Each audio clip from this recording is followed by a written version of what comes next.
Fruits of Culture. Act 1. The entrance hall of a wealthy house in Moscow. There are 3 doors. The front door, the door of Leonid Fyodorich's study, and the door of Vasily Leoniditch's room. A staircase leads up to the other rooms. Behind it is another door leading to the servants' quarters. Scene 1. Gregory looks at himself in the glass and arranges his hair, and see, I am sorry about those mustaches of mine. Mustaches are not becoming to a footman, she says. And why?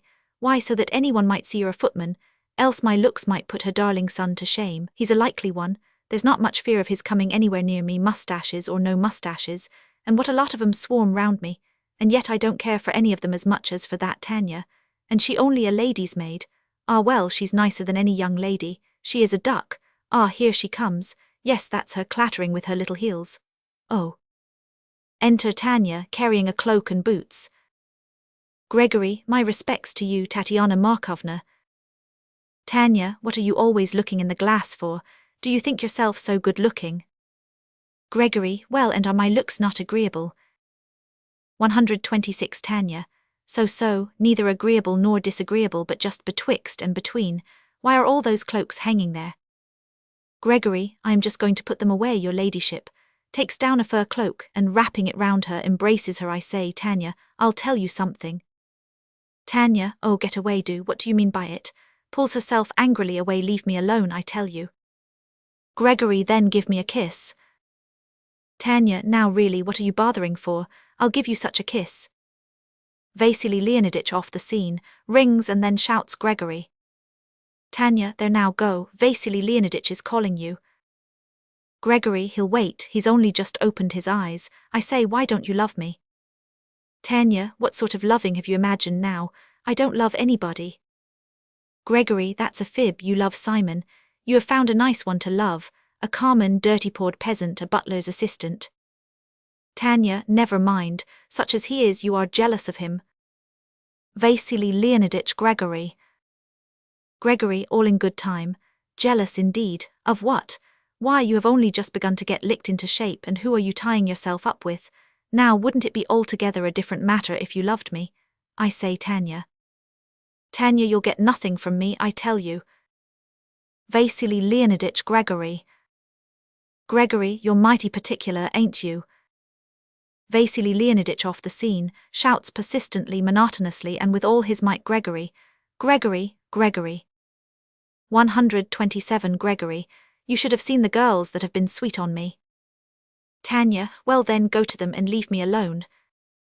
Gregory, you are a silly, now I think of it, I'm not Simon. Tanya, Simon means marriage and not tomfoolery. Enter Porter, carrying a large cardboard box. Porter, good morning. Gregory, good morning, where are you from? Porter, from Birdie's. I've brought a dress, and here's a note for the lady. Tanya, sit down and I'll take it in. Vasily Leoniditch looks out of the door in shirt sleeves and slippers. Vasily Leoniditch, Gregory. Gregory, yes, sir. Vasily Leoniditch, Gregory, don't you hear me call? Gregory, I've only just come, sir. Vasily Leoniditch, hot water and a cup of tea. Gregory, yes, sir, Simon will bring them directly. Vasily Leoniditch, and who is this? Ah, from Berdia. Porter, yes, sir. Exeunt Vasily Leoniditch and Gregory. Bell rings. Tanya runs in at the sound of the bell and opens the front door. Tanya, please wait a little. Porter, I am waiting. Sahatov enters at front door. Tanya, I beg your pardon, but the footman has just gone away. This way, sir. Allow me, please. Sahatov, is Leonid Fyodorich at home? Is he up? Tanya, oh yes, sir, he's been up a long time. Doctor enters and looks round for the footman, sees Sahatov and addresses him in an offhand manner. 128 Doctor, ah, my respects to you. Sahatov, the doctor, I believe. Doctor, and I thought you were abroad, dropped in to see Leonid Fyodorich. Sahatov, yes, and you, is anyone ill? Doctor, not exactly ill, but you know, it's awful with these ladies. Sits up at cards till 3 every morning and pulls her waist into the shape of a wine glass. and the lady is flabby and fat, and carries the weight of a good many years on her back. Sahatov, is this the way you state your diagnosis to Anna Pavlovna? I should hardly think it quite pleases her. Doctor, well, it's the truth. They do all these tricks and then come derangements of the digestive organs, pressure on the liver, nerves and all sorts of things, and one has to come and patch them up. It's just awful, and you are also a spiritualist, it seems. Sahatov, I know I am not also a spiritualist. Good morning, is about to go but is stopped by the doctor. Doctor, no, but I can't myself, positively deny the possibility of it when a man like Kraugasvetlov is connected with it all. How can one? Is he not a professor, a European celebrity? There must be something in it. I should like to see for myself, but I never have the time. I have other things to do. Sahatov, yes, good morning. Doctor, is Anna Pavlovna up? Tanya, she's in her bedroom, but please come up. Doctor goes upstairs. Theodore Ivanitch enters with a newspaper in his hand. Theodore Ivanitch, what is it you want? Porter, I'm from Birdie's. I brought a dress and a note and was told to wait. Theodore Ivanitch, from Birdie's, who came in just now? 129 Tanya, it was Sergei Ivanitch Sahatov and the doctor. They stood talking here a bit. It was all about spiritualism. Theodore Ivanitch, spiritualism. Tanya, yes, that's just what I said, spiritualism. Have you heard how well it went off last time, Theodore Ivanitch? There was knocks and things flew about. Theodore Ivanitch, and how do you know? Tanya, Miss Elizabeth told me. Jacob runs in with a tumbler of tea on a tray. Jacob, good morning. Porter, good morning. Jacob knocks at Vasily Leoniditch's door. Gregory enters. Gregory, give it here. Jacob, you didn't bring back all yesterday's tumblers, nor the tray Vasily Leoniditch had, and it's me that have to answer for them. Gregory, the tray is full of cigars. Jacob, well, put them somewhere else. It's me who's answerable for it. Gregory, I'll bring it back. Jacob, yes, so you say, but it is not where it ought to be. The other day, just as the tea had to be served, it was not to be found. Gregory, I'll bring it back, I tell you. What a fuss. Jacob, it's easy for you to talk. Here am I serving tea for the third time, and now there's the lunch to get ready. One does nothing but rush about the livelong day. Is there anyone in the house who has more to do than me? Yet they are never satisfied with me. Gregory, dear me, who could wish for anyone more satisfactory? You're such a fine fellow. Tanya, nobody is good enough for you, you alone. Gregory, no one asked your opinion. 130 Jacob, well, I don't mind. Tatiana Markovna, did the mistress say anything about yesterday? Tanya, about the lamp, you mean? Jacob, and how it managed to drop out of my hands, the Lord only knows. Just as I began rubbing it and was going to take hold of it in another place, out it slips and goes all to pieces. It's just my luck. It's easy for that Gregory Mihalich to talk, a single man like him. But when one has a family, one has to consider things. They have to be fed, I don't mind work. So she didn't say anything, the Lord be thanked. Oh, Theodore Ivanitch, have you one spoon or two? Theodore Ivanitch, one, only one. Exit Jacob. Bell rings, enter Gregory, carrying a tray, and the doorkeeper. Doorkeeper, tell the master, some peasants have come from the village. Gregory, pointing to Theodore Ivanitch, tell the majordomo here, it's his business. I have no time. Tanya, where are these peasants from? Doorkeeper, from Kursk, I think. Tanya, it's them. It's Simon's father come about the land. I'll go and meet them. Doorkeeper, well then, what shall I say to them? Shall they come in here? They say they've come about the land, the master knows, they say. Theodore Ivanitch, yes, they want to purchase some land, all right, but he has a visitor now, so you had better tell them to wait. Doorkeeper, where shall they wait? Theodore Ivanitch, let them wait outside. I'll send for them when the time comes. Enter Tanya, followed by 3 peasants. Tanya, to the right, in here, in here. 131 Theodore Ivanitch, I did not want them brought in here. Gregory, forward minx. Tanya, oh Theodore Ivanitch, it won't matter, they'll stand in this corner. Theodore Ivanitch, they'll dirty the floor. Tanya, they've scraped their shoes and I'll wipe the floor up afterwards. Here, stand just here. Peasants come forward carrying presents tied in cotton handkerchiefs, cake, eggs and embroidered towels. They look around for an icon before which to cross themselves. Not finding one, they cross themselves looking at the staircase. Gregory, they're now Theodore Ivanitch, they say Pyrnit's boots are an elegant shape, but those there are ever so much better, pointing to the third peasant's bast shoes. Theodore Ivanitch, why will you always be ridiculing people? Theodore Ivanitch rises and goes up to the peasants. So you are from Kursk, and have come to arrange about buying some land. First peasant, just so, we might say, it is for the completion of the purchase of the land we have come. How could we announce ourselves to the master? Theodore Ivanitch, yes, I know, you wait a bit and I'll go and inform him. The peasants look around, they are embarrassed where to put their presents. First peasant, there now, couldn't we have, what do you call it, something to present these here things on, to do it in a genteel way, like a little dish or something. Tanya, all right, directly, put them down here for the present. First peasant, there now, that respectable gentleman that was here just now, what might be his station? 132 Tanya, he's the master's valet. First peasant, I see, so he's also in service, and you now, are you a servant too? Tanya, I am lady's maid. Do you know I also come from Demen? I know you and you, but I don't know him. Third peasant, them two you know, but me you don't know. Tanya, you are Efim Antonich. First peasant, that's just it. Tanya, and you are Simon's father, Zachary Trifonich. Second peasant, right. Third peasant, and let me tell you, I'm Mitri Vlasich Tichilikin. Now do you know? Tanya, now I shall know you too. Second peasant, and who may you be? Tanya, I am Axinyas, the soldier's wife's orphan. First and third peasants never. Second peasant, the proverb says true. Buy a penny pig, put it in the rye, and you'll have a wonderful fat porker by and by. First peasant, that's just it, she's got the resemblance of a duchess. Third peasant, that be so truly, oh Lord.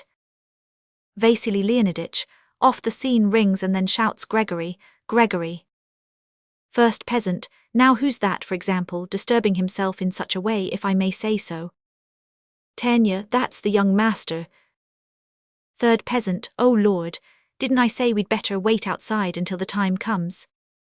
Second peasant, is it you Simon wants to marry? Tanya, why has he been writing, hides her face in her apron. 133 Second peasant, it's evident he's written, but it's a bad business he's imagined here, I see the lad's got spoilt. Tanya, no, he's not at all spoilt, shall I send him to you? Second peasant, why send him, all in good time, where's the hurry? Vasily Leoniditch Gregory, where the devil are you? Enters from his room in shirt sleeves, adjusting his pince-nez.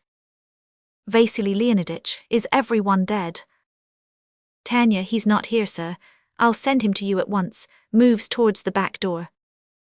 Vasily Leoniditch, I could hear you talking, you know. How have these scarecrows sprung up here, eh, what? Tanya, they're peasants from the Kursk village, sir. Vasily Leoniditch, and who is this? Oh yes, from Berdia. Vasily Leoniditch pays no attention to the peasant's bow. Tanya meets Gregory at the doorway and remains on the scene. Vasily Leoniditch, I told you the other boots. I can't wear these. Gregory, well, the others are also there. Vasily Leoniditch, but where is there? Gregory, just in the same place. Vasily Leoniditch, they're not. Gregory, well, come and see. Exeunt Gregory and Vasily Leoniditch. Third peasant, say now, might we not in the meantime just go and wait, say, in some lodging house or somewhere? Tanya, no, wait a little. I'll go and bring you some plates to put the presents on. 134 enter Sahatov and Leonid Fyodorich, followed by Theodore Ivanitch. The peasants take up the presents and pose themselves. Leonid Fyodorich, presently, wait a bit, who is this? Porter from Birdies. Leonid Fyodorich, from Berdia. Sahatov, well, I don't deny it. Still you understand that, never having seen it, we the uninitiated have some difficulty in believing. Leonid Fyodorich, you say you find it difficult to believe. We do not ask for faith, all we demand of you is to investigate. How can I help believing in this ring? Yet this ring came from there. Sahatov, from there, what do you mean, from where? Leonid Fyodorich, from the other world, yes. Sahatov, that's very interesting, very interesting. Leonid Fyodorich, well, supposing we admit that I'm a man carried away by an idea as you think and that I am deluding myself. Well, but what of Alexei Vladimirich Kraugasvetlov? He is not just an ordinary man but a distinguished professor, and yet he admits it to be a fact. And not he alone. What of Crooks? What of Wallace? Sahatov, but I don't deny anything. I only say it is very interesting. It would be interesting to know how Kraugasvetlov explains it. Leonid Fyodorich, he has a theory of his own. Could you come tonight?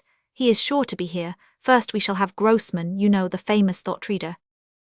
Sahatov, yes, I have heard of him but have never happened to meet him. Leonid Fyodorich, then you must come. We shall first have Grossman, then Kapchich and our mediumistsins. Has the man returned from Kapchich? Theodore Ivanitch, not yet, sir.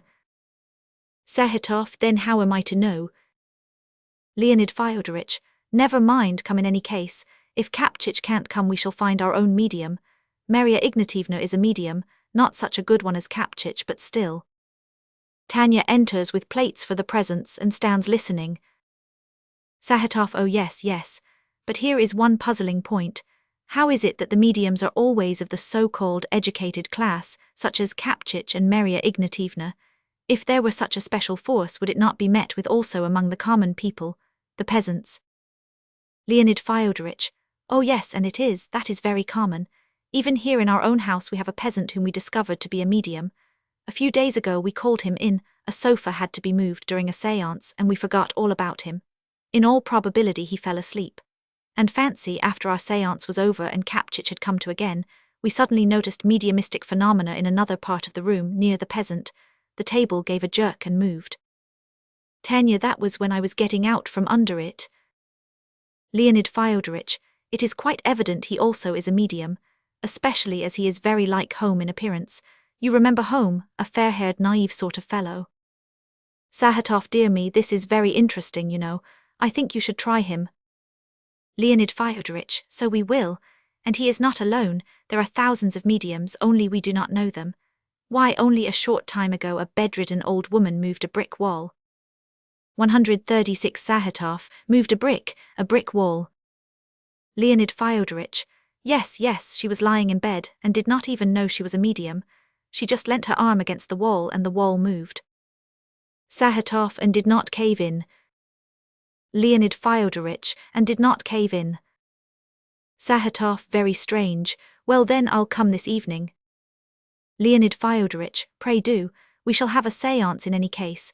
Sahatov puts on his outdoor things. Leonid Fyodorich sees him to the door. Porter, do tell your mistress. Am I to spend the night here? Tanya, wait a little. She's going to drive out with the young lady, so she'll soon be coming downstairs. Leonid Fyodorich comes up to the peasants, who bow and offer him their presents. That's not necessary. First peasant, oh, but this, here is our first duty, it is. It's also the commune's orders that we should do it. Second peasant, that's always been the proper way. Third peasant, say no more about it, cause as we are much satisfied. As our parents, let's say, served, let's say your parents, so we would like the same with all our hearts, and not just anyhow. Leonid Fyodorich, but what is it about, what do you want? First peasant, it's to your honor we've come. Enter Petruschev briskly, in fur-lined overcoat. Petruschev, is Vasily Leoniditch awake yet? Seeing Leonid Fyodorich bows, moving only his head. Leonid Fyodorich, you have come to see my son. Petruschev, yes, just to see Vovo for a moment.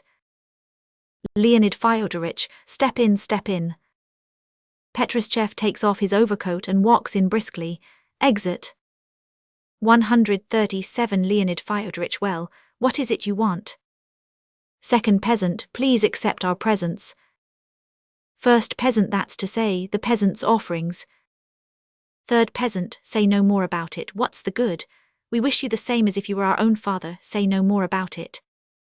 Leonid Fyodorich, all right, here Theodore, take these. Theodore Ivanitch, give them here. Leonid Fyodorich, well, what is the business? First peasant, we've come to your honor. Leonid Fyodorich, I see you have, but what do you want? First peasant, it's about making a move towards completing the sale of the land. It comes to this. Leonid Fyodorich, do you mean to buy the land? First peasant, that's just it. It comes to this. I mean the buying of the property of the land. The commune has given us, let's say, the power of attorning to enter, let's say, as is lawful through the government bank, with a stamp for the lawful amount. Leonid Fyodorich, you mean that you want to buy the land through the land bank? First peasant, that's just it. Just as you offered it to us last year. It comes to this then, the whole sum in full for the buying of the property of the land is 32,864 rubles. Leonid Fyodorich, that's all right, but how about paying up? First peasant, as to the payment the commune offers just as it was said last year, to pay installments and your receipt of the ready money by lawful regulations, 4,000 rubles in few. Second peasant, take 4,000 now, and wait for the rest of the money. Third peasant, unwrapping a parcel of money, and about this be quite easy. We should pawn our own selves rather than do such a thing just anyhow, say, but in this way, let's say, as it ought to be done. Leonid Fyodorich, but did I not write and tell you that I should not agree to it unless you brought the whole sum? First peasant, that's just it. It would be more agreeable, but it is not in our possibilities, I mean. Leonid Fyodorich, well then the thing can't be done. First peasant, the commune, for example, relied its hopes on that you made the offer last year to sell it in easy installments. Leonid Fyodorich, that was last year, I would have agreed to it then, but now I can't. Second peasant, but how's that? We've been depending on your promise, we've got the papers ready and have collected the money. Third peasant, be merciful, master. We're short of land, we'll say nothing about cattle, but even a hen, let's say, we've no room to keep. Don't wrong us, master. Leonid Fyodorich, of course it's quite true that I agreed last year to let you have the land for payment by installments, but now circumstances are such that it would be inconvenient. Second peasant, without this land we cannot live. First peasant, that's just it. Without land our lives must grow weaker and come to a decline. Third peasant, master, we have so little land, let's not talk about the cattle, but even a chicken, let's say, we've no room for. Master, be merciful, accept the money, master. Leonid Fyodorich, I quite understand, 139, and should like to help you. Wait a little, I will give you an answer in half an hour. Theodore, say I'm engaged and am not to be disturbed. Theodore Ivanitch, yes, sir. The peasants look dejected. Second peasant, here's a go, give me the whole sum, he says, and where are we to get it from? First peasant, if he had not given us hopes, for example, as it is we felt quite insured it would be as was said last year. Third peasant, oh Lord, and I had begun unwrapping the money, begins wrapping up the bundle of banknotes again. What are we to do now? Theodore Ivanitch, what is your business then? First peasant, our business, respected sir, depends in this. Last year he made us the offer of our buying the land in installments. The commune entered upon these terms and gave us the powers of attorning, and now DUC, he makes the offering that we should pay the whole in full, and as it turns out, the business is no ways convenient for us. Theodore Ivanitch, what is the whole sum? First peasant, the whole sum in readiness is 4,000 rubles, you see. Theodore Ivanitch, well, what of that, make an effort and collect more. First peasant, such as it is, it was collected with much effort. We have, so to say, in this sense, not got ammunition enough. Second peasant, you can't get blood out of a stone. Third peasant, we'd be glad with all our hearts, but we have swept even this together, as you might say, with a broom. Vasily Leoniditch and Petruschev appear in the doorway, both smoking cigarettes. Vasily Leoniditch, I have told you already I'll do my 140 best, so of course I will do all that is possible. What? Petruschev, you must just understand that if you do not get it, the devil only knows what a mess we shall be in. Vasily Leoniditch, but I've already said I'll do my best, and so I will. What? Petruschev, nothing, I only say get some at any cost, I will wait. Exit into Vasily Leoniditch's room, closing door. Vasily Leoniditch, it's a deuce of a go. Vasily Leoniditch looking at porter to Theodore Ivanitch, why don't you attend to this fellow from Berdia? He hasn't come to take lodgings with us, has he? Just look, he is asleep. What? Theodore Ivanitch, the note he brought has been sent in, and he has been told to wait until Anna Pavlovna comes down. Vasily Leoniditch looks at peasants and notices the money. And what is this? Money? For whom? Is it for us? Who are they? Theodore Ivanitch, they are peasants from Kursk, they are buying land. Vasily Leoniditch, has it been sold them? Theodore Ivanitch, no, they have not yet come to any agreement, they are too stingy. Vasily Leoniditch, well, we must try and persuade them. Here I say, are you buying land, First peasant, that's just it. We have made an offering as how we should like to acquire the possession of the land. Vasily Leoniditch, then you should not be so stingy, you know. Just let me tell you how necessary land is to peasants. What? It's very necessary, isn't it? 141 First peasant, that's just it. The land appears as the very first and foremost necessity to a peasant, that's just it. Vasily Leoniditch, then why be so stingy? Just you think what land is. Why, one can sow wheat on it in rows. I tell you, you could get 80 bushels of wheat at 1.5 rubles a bushel. That would be 120 rubles. What? Or else mint. I tell you, you could collar 400 rubles off an acre by sowing mint. First peasant, that's just it. All sorts of products one could put into action if one had the right understanding. Vasily Leoniditch, mint, decidedly mint, I have learnt about it, you know, it's all printed in books, I can show them you. What? First peasant, that's just it, all concerns are clearer to you through your books. That's learnedness, of course. Vasily Leoniditch, then pay up and don't be stingy. Where's Papa? Theodore Ivanitch, he gave orders not to be disturbed just now.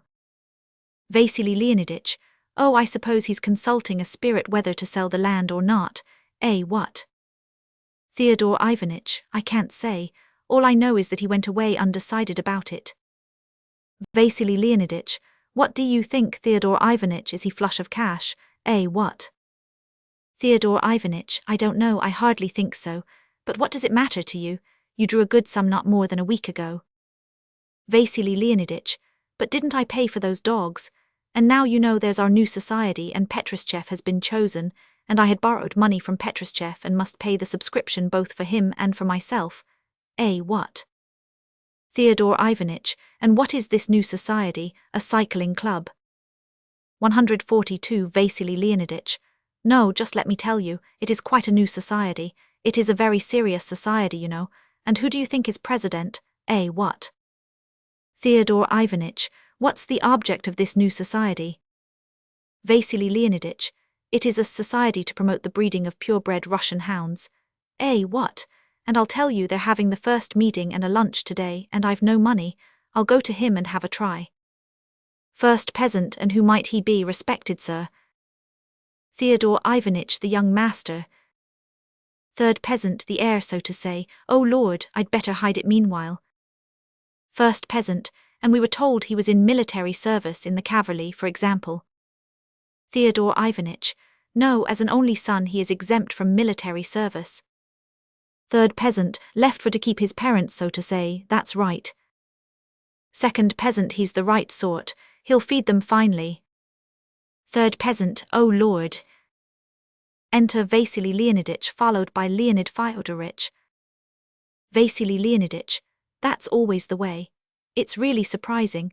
First I'm asked why I have no occupation, and now when I have found a field and am occupied, when a society with serious and noble aims has been founded, I can't even have 300 rubles to go on with. Leonid Fyodorovich, I tell you I can't do it, and I haven't got it. Vasily Leoniditch, why, you have just sold some land. Leonid Fyodorovich, in the first place I have not sold it, and above all do leave me in peace, weren't you told I was engaged? 143 Theodore Ivanitch, I told you this was not the right moment. Vasily Leoniditch, well, I say, here's a position to be in, I'll go and see Mama, that's my only hope. He's going crazy over his spiritualism and forgets everything else. Theodore Ivanitch takes newspaper and is just going to sit down. when Betsy and Maria Konstantinovna, followed by Gregory, come down the stairs. Betsy, is the carriage ready? Gregory, just coming to the door. Betsy, come along, I know it is he. Maria Konstantinovna, which he? Betsy, you know very well whom I mean, Petruschev, of course. Maria Konstantinovna, but where is he? Betsy, sitting in Vovo's room, you'll see. Maria Konstantinovna, and suppose it is not he, the peasants and porter Beau. Betsy, you brought a dress from Berdier's. Porter, yes, miss, may I go? Betsy, well, I don't know, ask my mother. Porter, I don't know whose it is, miss. I was ordered to bring it here and receive the money. Betsy, well then, wait. Maria Konstantinovna, is it still that costume for the charade?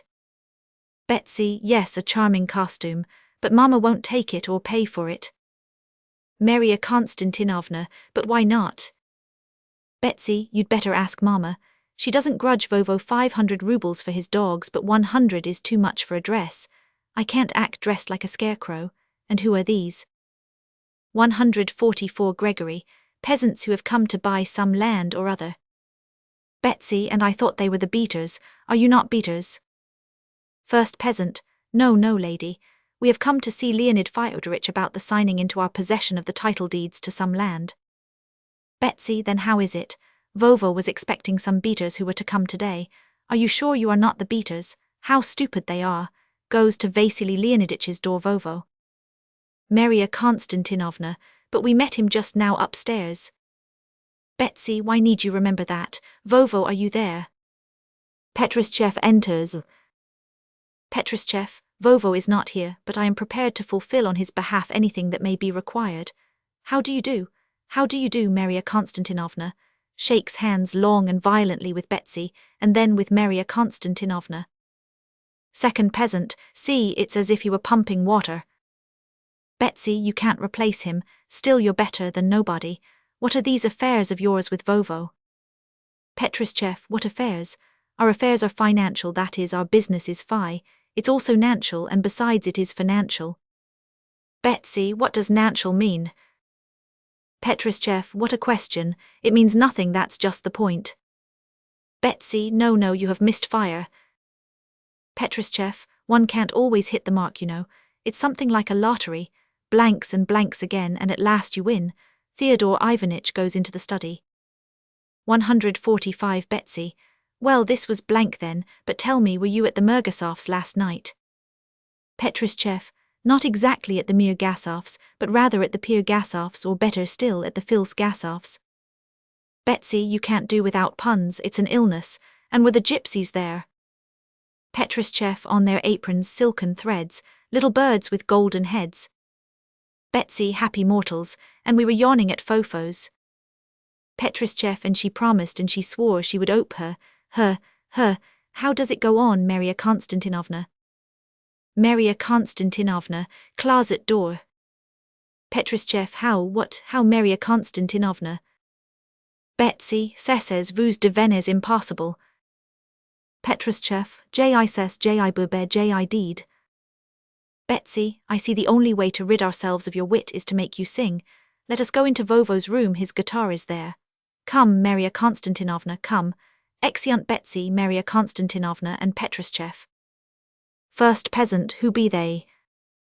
Gregory, one is our young lady, the other is a girl who teaches her music. First peasant administrates learning, so to say, and ain't she smart, a reglar picture. Second peasant, why don't they marry her? She is old enough, I should say. Gregory, do you think it's the same as among you peasants, marry at 15? First peasant, and that man, for example, is he also in the musicianal line? 146 Gregory, musicianal indeed, you don't understand anything. First peasant, that's just so, and stupidity, one might say, is our ignorance. Third peasant, oh Lord, gypsy songs and guitar accompaniment are heard from Vasily Leonidich's room. Enter Simon, followed by Tanya, who watches the meeting between father and son. Gregory, what do you want? Simon, I have been to Mr. Kapchich. Gregory, well, and what's the answer? Simon, he sent word he couldn't possibly come tonight. Gregory, all right, I'll let them know. Simon, how do you do, father? My respects to Daddy Ephim and Daddy Mitri. How are all at home? Second peasant, very well, Simon. First peasant, how do you do, lad? Third peasant, how do you do, sonny? Simon, well, come along, father, and have some tea. Second peasant, wait till we've finished our business. Don't you see we are not ready yet?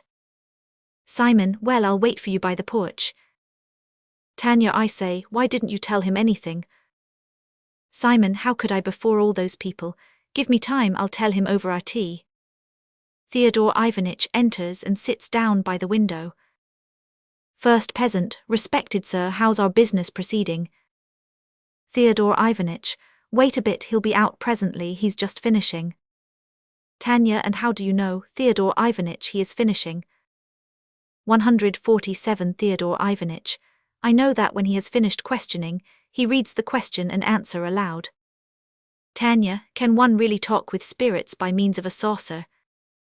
Theodore Ivanitch, it seems so.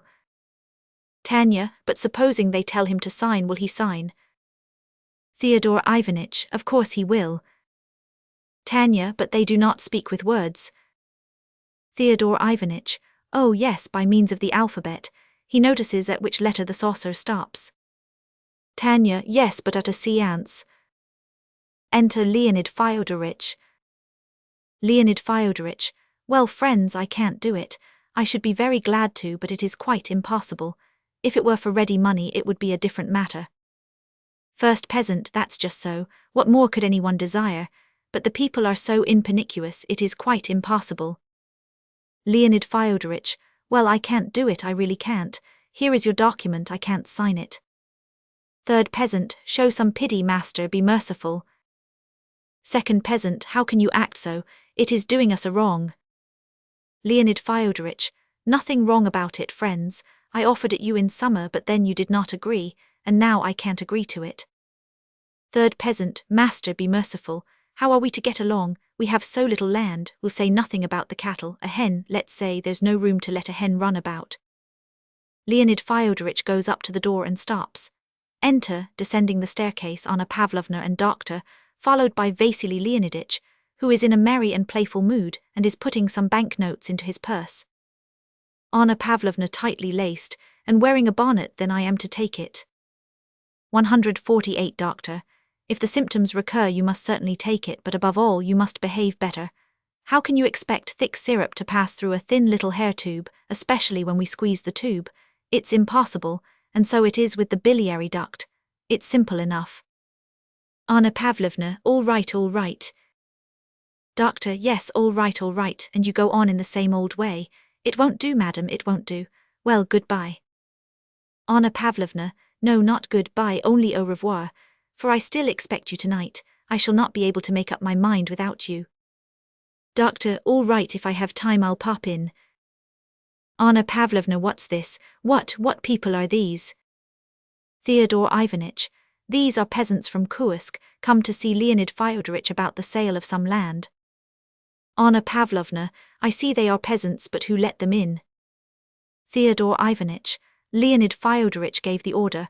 He has just been speaking to them about the sale of the land. Anna Pavlovna, what sale? There is no need to sell any. But above all, how can one let in people from the street into the house?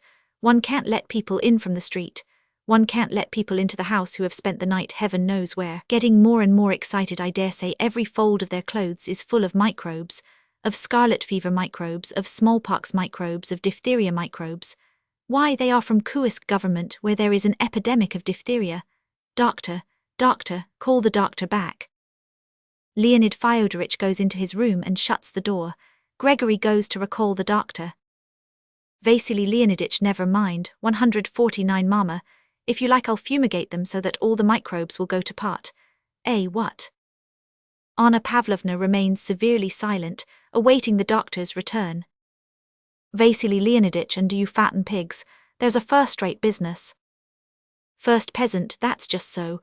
We do go in for the pig fattening line now and then. Vasily Leoniditch, this kind. Anna Pavlovna, Vovo, leave off.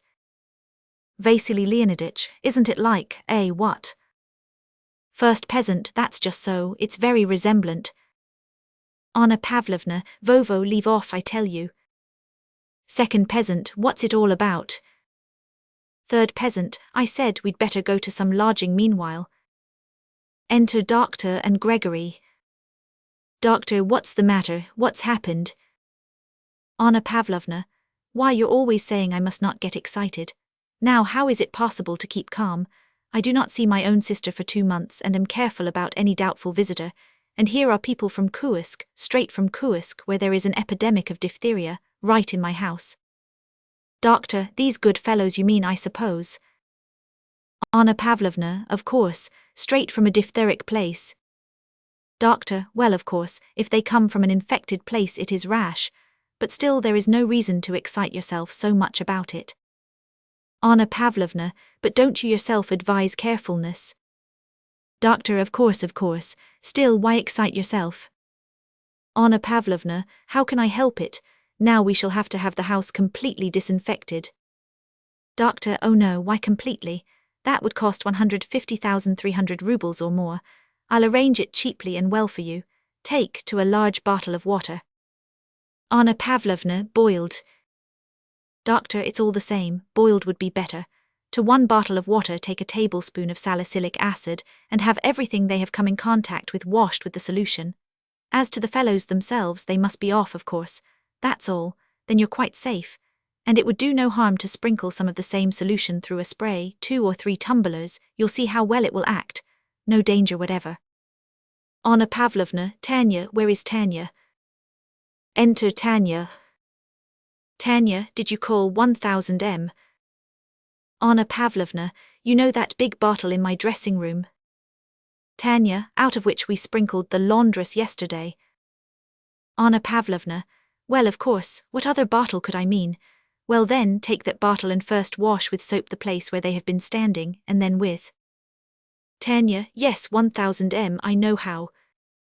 Anna Pavlovna, and then take the spray. However, I had better do that myself when I get back. Doctor, well then, do so and don't be afraid. Well, au revoir till this evening. Anna Pavlovna, and they must be off, not a trace of them must remain. Get out, go, what are you looking at? First peasant, that's just so. It's because of our stupidity as we were instructed. Gregory, there, be off. Second peasant, let me have my handkerchief back. The handkerchief in which the presents were wrapped. Third peasant, oh Lord, didn't I say some lodging house meanwhile? Gregory pushes him out, exeunt peasants. Porter, who has repeatedly tried to say something, will there be any answer? Anna Pavlovna, from Berdier. None, you can take it back. I told her I never ordered such a costume and I will not allow my daughter to wear it. Porter, I know nothing about it, I was sent. Anna Pavlovna, go take it back, I will call myself about it. Vasily Leoniditch, sir messenger from Berdia, depart. Porter, I might have been told that long ago. I have sat here nearly 5 hours. Vasily Leoniditch, ambassador from Berdia, begone. Anna Pavlovna, cease please. Exit Porter.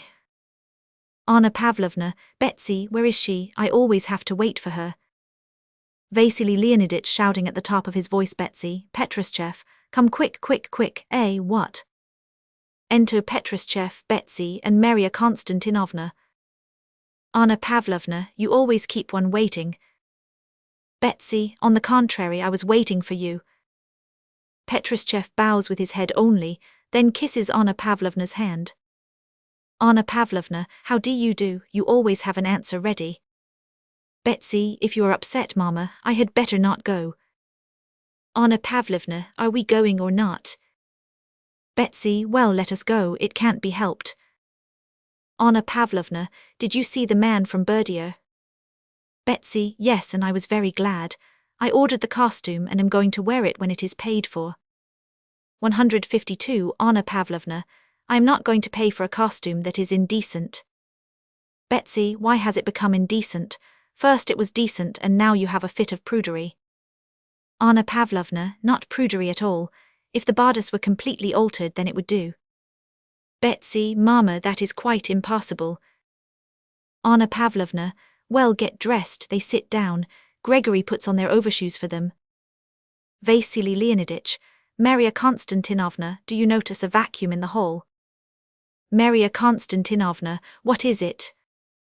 Vasily Leonidych, Berdier's man has gone. What good, Anna Pavlovna, well, let us go, goes out of the door but returns at once. Tanya, yes, 1000 m. Anna Pavlovna, don't let Frisk catch cold while I am away. If she wants to be let out, put on her little yellow cloak. She's not quite well today. Tanya, yes, 1000 m. Exeunt Anna Pavlovna, Betsy and Gregory. Petrushev, well, have you got it? Vasily Leonidych, not without trouble, I can tell you. First I rushed at the governor, he began to bellow and turned me out. Off to the mater, I got it out of her. It's here. If once I make up my mind, there's no getting away from me. I have a deadly grip. What? And do you know my wolfhounds are coming today? Petrushev and Vasily Leonidych put on their outdoor things and go out. Tanya follows. Theodore Ivanitch, yes, nothing but unpleasantness. How is it they can't live in peace? But one must say the new generation are not the thing. Honors to the women's dominion. Why, Leonid Fyodorich just now was going to put in a word, but seeing what a frenzy she was in, slammed the door behind him. He is a wonderfully kind-hearted man. Yes, wonderfully kind. What's this? Here's Tanya bringing them back again. Tanya, come in, granddads, never mind. Enter Tanya and the peasants. Theodore Ivanitch, why have you brought them back? Tanya, well, Theodore Ivanitch, we must do something about their business. I shall have to wash the place anyhow. Theodore Ivanitch, but the business will not come off, I see that already. First peasant, how could we best put our affair into action, respected sir? Your reverence might take a little trouble over it, and we should give you full thankings from the commune for your trouble. Third peasant, do try, honey, we can't live, we have so little land. Talk of cattle, why, we have no room to keep a hen. Theodore Ivanitch, I am sorry for you, friends, but I can't think of any way to help you. I understand your case very well, but he has refused. So what can one do? Besides, the lady is also against it. Well, give me your papers, I'll try and see what I can do, but I hardly hope to succeed. Tanya and the three peasants sigh. Tanya, but tell me, granddads, what is it that is wanted? First peasant, why, only that he should put his signature to our document. Tanya, that the master should sign, is that all? First peasant, yes, only lay his signature on the deed and take the money, and there would be an end of the matter. 154 Third peasant, he only has to write and sign as the peasants, let's say, desire, so let's say I also desire. That's the whole affair. If he'd only take it and sign it, it's all done. Tanya, he need only sign the paper and it's done. First peasant, that's just so. The whole matter is in dependence on that and nothing else. Let him sign and we ask no more. Tanya, just wait and see what Theodore Ivanitch will say. If he cannot persuade the master, I'll try something. First peasant, get round him, will you? Tanya, I'll try. Third peasant, the lass is going to bestir herself. Only get the thing settled and the commune will bind itself to keep you all your life. See there now. First peasant, if the affair can be put into action, truly we might put her in a gold frame. Second peasant, that goes without saying. Tanya, I can't promise for certain, but as the saying is, an attempt is no sin if you try. First peasant, you may win, that's just so. Enter Theodore Ivanitch. Theodore Ivanitch, no friends, it's no go, he has not done it and he won't do it. Here, take your document, you may go. First peasant, then it's on you we pin all our reliance, for example. Tanya, yes, you go into the street, and I'll run out to you in a minute and have a word with you. Exeunt peasants. Tanya, Theodore Ivanitch, dear Theodore Ivanitch, ask the master to come out and speak to me for a moment. I have something to say to him. Theodore Ivanitch, what next? 155 Tanya, I must, Theodore Ivanitch, ask him, do, there's nothing wrong about it on my sacred word. Theodore Ivanitch, but what do you want with him? Tanya, that's a little secret. I will tell you later on, only ask him. Theodore Ivanitch, I can't think what you are up to. All right, I'll go and ask him. Tanya, I'll do it. Didn't he say himself that there is that power in Simon, and I know how to manage? No one found me out that time, and now I'll teach Simon what to do. If it doesn't succeed, it's no great matter. After all, it's not a sin. Enter Leonid Fyodorich, followed by Theodore Ivanitch. Leonid Fyodorich, is this the petitioner? Well, what is your business? Tanya, it's a little secret, Leonid Fyodorich. Let me tell it you alone. Leonid Fyodorich, what is it? Theodore, leave us for a minute. Exit Theodore Ivanitch. Tanya, as I have grown up and lived in your house, Leonid Fyodorich, and as I am very grateful to you for everything, I shall open my heart to you as to a father. Simon, who is living in your house, wants to marry me. Leonid Fyodorich, so that's it. Tanya, I open my heart to you as to a father. I have no one to advise me, being an orphan. Leonid Fyodorich, well, and why not? He seems a nice lad. Tanya, yes, that's true. He would be all right. There is only one thing I have my doubts about. It's something about him that I have noticed and can't make out. Perhaps it is something bad. Leonid Fyodorich, what is it? Does he drink? Tanya, God forbid. But since I know that there is such a thing as spiritualism. 156 Leonid Fyodorich, you know that. Tanya, of course, I understand it very well. Some, of course, through ignorance don't understand it. Leonid Fyodorich, well, what then? Tanya, I am very much afraid for Simon. It does happen to him. Leonid Fyodorich, what happens to him? Tanya, something of a kind like spiritualism. You ask any of the servants. As soon as he gets drowsy at the table begins to tremble and creak like that. Took, took, all the servants have heard it. Leonid Fyodorich, why, it's the very thing I was saying to Sergei Ivanitch this morning. Yes. Tanya, or else, when was it? Oh yes, last Wednesday. We sat down to dinner and the spoon just jumps into his hand of itself. Leonid Fyodorich, that is interesting, jumps into his hand, when he was drowsing. Tanya, that I didn't notice. I think he was, though. Leonid Fyodorich, yes. Tanya, and that's what I'm afraid of and what I wanted to ask you about. May not some harm come of it, to live one's life together and him having such a thing in him? Leonid Fyodorich, no, you need not be afraid, there is nothing bad in that. It only proves him to be a medium, simply a medium. I knew him to be a medium before this. Tanya, so that's what it is, and I was afraid. Leonid Fyodorich, no, there's nothing to be afraid of, that's capital. Kapchich can't come, so we will test him tonight. No, my dear, don't be afraid, he will be a good husband, and that is only a kind of special power, and everyone has it, only in some it is weaker and in others stronger. Tanya, thank you, sir. Now I shan't think any more. 157 about it, but I was so frightened. What a thing it is, our want of education. Leonid Fyodorich, no, don't be frightened, Theodore. Enter Theodore Ivanitch. Leonid Fyodorich, I am going out now. Get everything ready for tonight's séance. Theodore Ivanitch, but Mr. Kapchich is not coming. Leonid Fyodorich, that does not matter, we shall have a trial séance with our own medium. Exit, Theodore Ivanitch goes out with him. Tanya, he believes it, shrieks and jumps with joy, he really believes it. Isn't it wonderful? Now I'll do it if only Simon has pluck for it. Theodore Ivanitch returns. Theodore Ivanitch, well, have you told him your secret? Tanya, I'll tell you too, only later on. But I have a favor to ask of you too, Theodore Ivanitch. Theodore Ivanitch, yes, what is it? Tanya, you have been a second father to me, and I will open my heart before you as before God.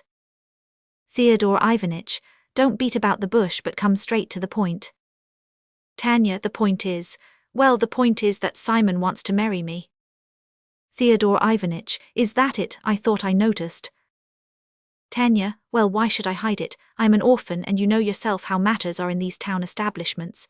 Everyone comes bothering, there's that Gregory Mihalich, for instance, he gives me no peace. And also that other one. You know, they think I have no soul and am only here for their amusement. Theodore Ivanitch, good girl, that's right, well, what then? Tanya, well, Simon wrote to his father, and he, his 158 father, sees me today and says, he's spoilt, he means his son. Theodore Ivanitch, take the place of a father to me, speak to the old man, to Simon's father. I could take them into the kitchen and you might come in and speak to the old man. Theodore Ivanitch, then I am to turn matchmaker, am I? Well, I can do that. Tanya, Theodore Ivanitch, dearest, be a father to me, and I'll pray for you all my life long. Theodore Ivanitch, all right, I'll come later on, haven't I promised? Tanya, you are a second father to me. Theodore Ivanitch, all right. Tanya, then I'll rely on you. Theodore Ivanitch, a good affectionate girl. To think that so many like her perish. Get but once into trouble and she'll go from hand to hand until she sinks into the mire and can never be found again. There was that dear little Natalie. She too was a good girl, reared and cared for by a mother. Well, let's see what tricks Ferdinand is up to in Bulgaria. Curtain. Act 2. Evening of the same day. The scene represents the interior of the servants' kitchen. The peasants have taken off their outer garments and sit drinking tea at the table and perspiring. Theodore Ivanitch is smoking a cigar at the other side of the stage. The discharged cook is lying on the brick oven and is unseen during the early part of the scene. Theodore Ivanitch, my advice is don't hinder him. If it's his wish and hers, in heaven's name let him do it. She is a good, honest girl. Never mind her being a bit dressy. She can't help that, living in town. She is a good girl all the same. Second peasant, well, of course, if it is his wish, let him. He'll have to live with her, not me. But she's certainly uncommon spruce. How's one to take her into one's hut? Why, she'll not let her mother-in-law so much as pat her on the head. Theodore Ivanitch, that does not depend on the spruceness but on character. If her nature is good, she's sure to be docile and respectful. Second peasant, well, we'll have her if the lad's bent on having her. After all, it's a bad job to live with one as one don't care for. I'll consult my missus and then may heaven bless them. Theodore Ivanitch, then let's shake hands on it. Second peasant, well, it seems it will have to come off. First peasant, Zachary, fortunes are smiling on you. You've come to accomplish a piece of business, and just see what a duchess of a daughter-in-law you've obtained. All that's left to be done is to have a drink on it, and then it will be all in order. Theodore Ivanitch, that's not at all necessary. Theodore Ivanitch, I know something of your way of life too, you know. I'm even thinking of purchasing a bit of land, building a cottage and working on the land myself somewhere, maybe in your neighborhood. Second peasant, a very good thing too. First peasant, that's just it. When one has got the money, one can get all kinds of pleasure in the country. Third peasant, say no more about it. Country life, let's say, is freer in every way, not like the town. Theodore Ivanitch, there now, would you let me join your commune if I settled among you? Second peasant, why not? If you stand drink for the elders, they'll accept you soon enough. First peasant, and if you open a public house, for example, or an inn, why, you'd have such a life you'd never need to die. You might live like a king and no mistake. Theodore Ivanitch, well, we'll see. I should certainly like to have a few quiet years in my old age, though my life here is good enough and I should be sorry to leave. Leonid Fyodorich is an exceedingly kind-hearted man. First peasant, that's just it. But how about our business? Is it possible that he is going to leave it without any termination? Theodore Ivanitch, he'd do it willingly. Second peasant, it seems he's afraid of his wife. Theodore Ivanitch, it's not that he's afraid, but they don't hit things off together. Third peasant, but you should try, father. How are we to live else? We've so little land. Theodore Ivanitch, we'll see what comes of Tanya's attempt. She's taken the business into her hands now. 161 Third peasant, father, be merciful. We've so little land. A hen, let's say, we've no room for a hen, let alone the cattle. Theodore Ivanitch, if the business depended on me, well, friend, so we've done our bit of matchmaking. It's agreed then about Tanya. Second peasant, I've given my word and I'll not go back on it without a good reason, if only our business succeeds. Enter servant's cook, who looks up at the oven, makes a sign, and then begins to speak animatedly to Theodore Ivanitch. Servant's cook, just now Simon was called upstairs from the front kitchen. The master and that other bald-headed one who calls up spirits with him ordered him to sit down and take the place of Kapchich. Theodore Ivanitch, you don't say so. Servant's cook, yes, Jacob told Tanya. Theodore Ivanitch, extraordinary. Enter coachman.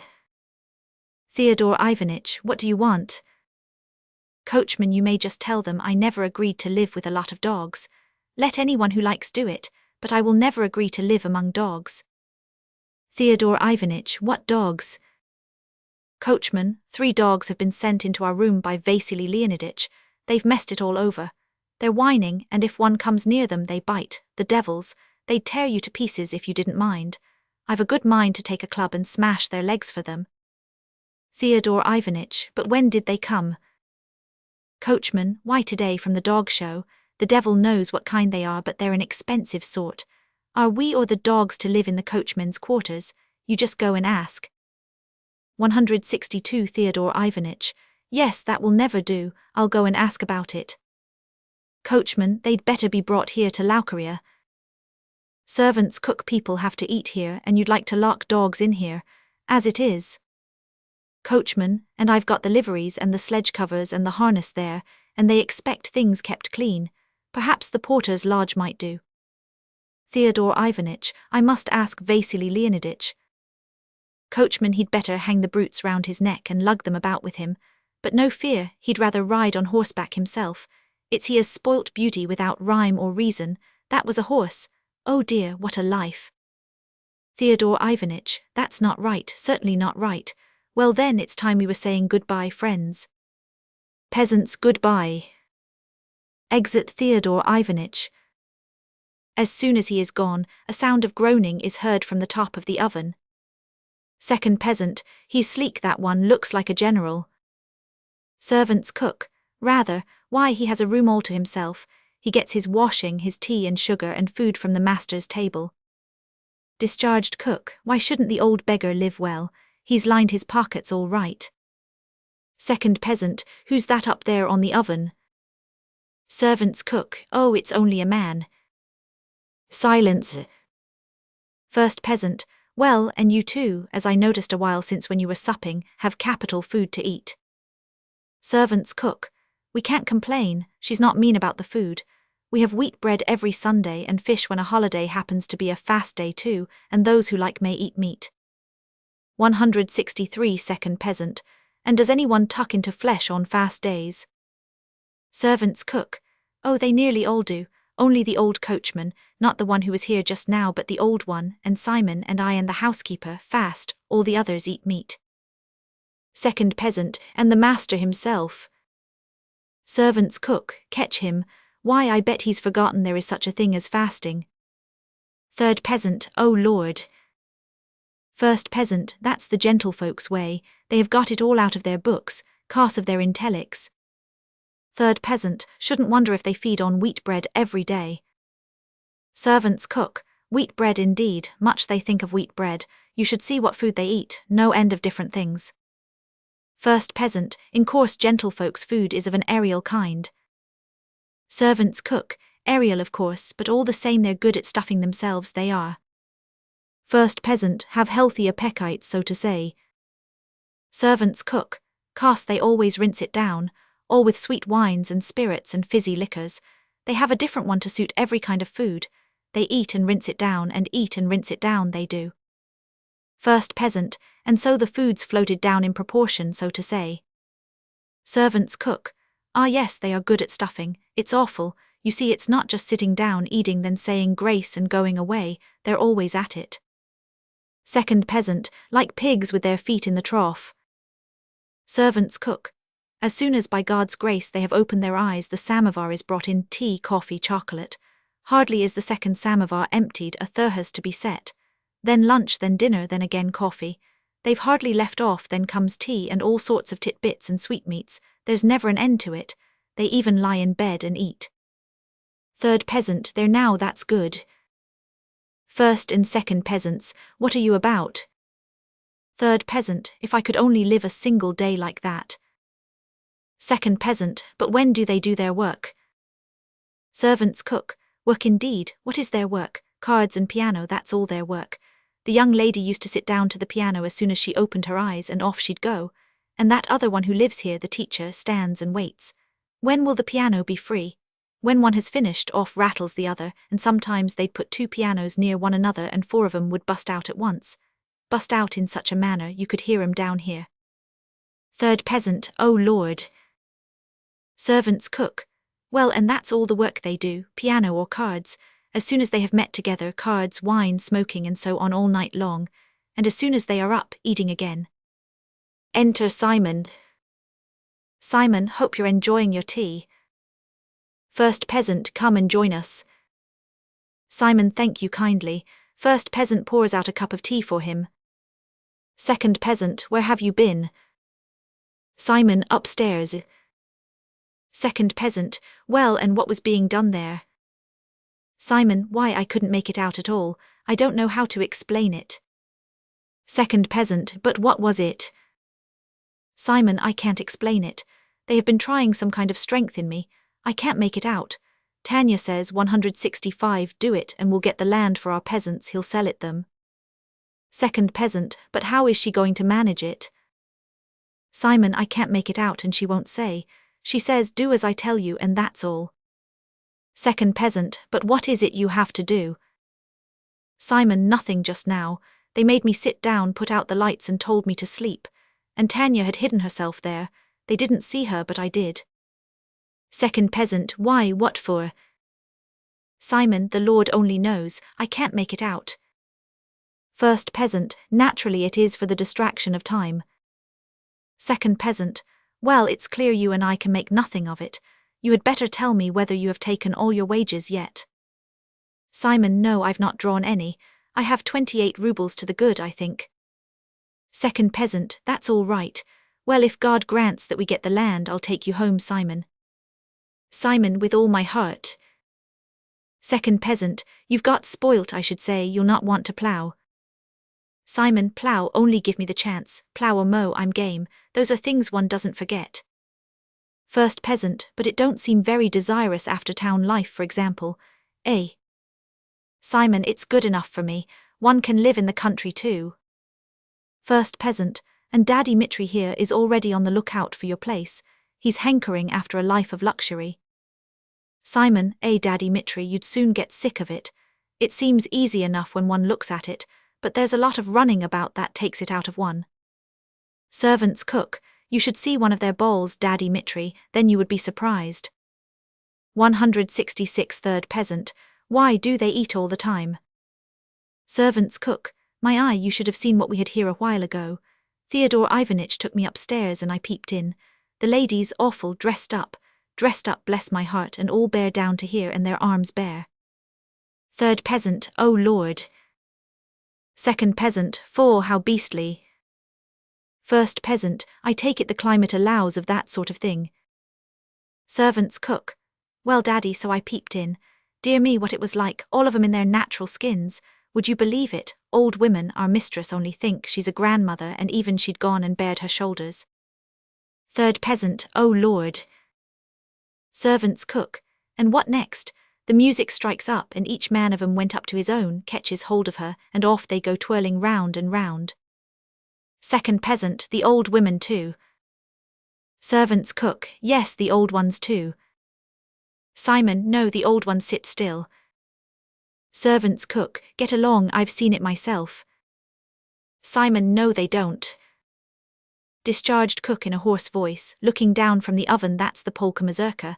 You fools don't understand what dancing is, the way they dance. Servants cook, shut up you dancer, and keep quiet, there's someone coming. Enter Gregory, old cook hides hurriedly. Gregory, bring some sour cabbage. Servants cook, I'm only just up from the cellar and now I must go down again, who is it for? Gregory, for the young ladies, be quick and send it up with Simon, I can't wait. Servants cook, there now they tuck into sweetmeats 167 till they are full up, and then they crave for sour cabbage. First peasant, that's to make a clearance. Servants cook, of course, and as soon as there is room inside they begin again. Gregory, look at them, how they've established themselves down here. Mind, if the mistress finds it out she'll give it you hot, like she did this morning. First peasant, that's just it, she did raise a storm that time, awful. Second peasant, that time it looked as if the master was going to step in, but seeing that the missus was about to blow the very roof off the house, he slams the door. Have your own way, thinks he. Third peasant, it's the same everywhere. My old woman, let's say, she kicks up such a rumpus sometimes, it's just awful. Then I just get out of the hut. Let her go to Jericho, she'll give you one with the poker if you don't mind. Oh Lord. Jacob enters hurriedly with a prescription. Jacob, here Simon, you run to the chemist's and get these powders for the mistress. Simon, but master told me not to go out. Jacob, you've plenty of time, your business won't begin till after their tea. Hope you're enjoying your tea. First peasant, thanks, come and join us. Exit Simon. Jacob, I haven't time, however I'll just have 1 cup for company's sake. First peasant, and we've just been having a conversation as to how your mistress carried on so haughty this morning. Jacob, oh, she's a regular fury, so hot-tempered that she gets quite beside herself. Sometimes she even bursts out crying. 168 First peasant, now there's a thing I wanted to ask you about. What, for example, be these microts she was alluding to while? They've infested the house with microts, she says. What is one to make of these same microts? Jacob, microbes, you mean? Well, it seems there is such a kind of bugs. All illnesses come from them, they say. So she says there are some of 'em on you. After you were gone, they washed and sprinkled the place where you had stood. There's a kind of physic as kills these same bugs, they say. Second peasant, then where have we got these bugs on us? Jacob, why, they say they're so small that one can't see 'em even through a glass. Second peasant, then how does she know I've got 'em on me? Perhaps there's more of that muck on her than on me. Jacob, there now you go and ask her. Second peasant, I believe it's humbug. Jacob, of course it's bosh. The doctors must invent something, or else what are they paid for? There's one comes to us every day. Comes, talks a bit and pockets 10 rubles. Second peasant, nonsense. Jacob, why there's one as takes 100. First peasant, 100, humbug. Jacob, 100, humbug you say? Why, if he has to go out of town he'll not do it for less than 1,000. Give 1,000, he says, or else you may kick the bucket for what I care. Third peasant, oh Lord. Second peasant, then does he know some charm? Jacob, I suppose he must. I served at a general's outside Moscow once, a cross, terrible, proud old fellow he was, just awful. Well, this general's daughter fell ill. They send for that doctor at once. 1,000 rubles, 169, then I'll come. Well, they agreed and he came. Then they did something or other he didn't like, and he bawled out at the general and says, "Is this the way you show your respect for me? Then I'll not attend her." And, oh my, the old general forgot all his pride and starts wheedling him in every way not to chuck up the job. First peasant, and he got the 1,000. Jacob, of course. Second peasant, that's easy got money. What wouldn't a peasant do with such a sum? Third peasant, and I think it's all bosh. That time my foot was festering I had it doctored ever so long. I spent nigh on 5 rubles on it, then I gave up doctoring and it got all right. Discharged cook on the oven coughs. Jacob, ah, the old crony is here again. First peasant, who might that man be? Jacob, he used to be our master's cook. He comes to see Laucaria. First peasant, kitchen master as one might say. Then does he live here? Jacob, no, they won't allow that. He's here one day, there another. If he's got a copper he goes to a doss house, but when he has drunk all he comes here. Second peasant, how did he come to this? Jacob simply grew weak. And what a man he used to be, like a gentleman. Went about with a gold watch, got 40 rubles a month wages, and now look at him. He'd have starved to death long ago if it hadn't been for Laucaria. Enter servant's cook with the sour cabbage. Jacob, I see you've got Paul Petrovich here again. Servant's cook, and where's he to go to? Is he to go and freeze?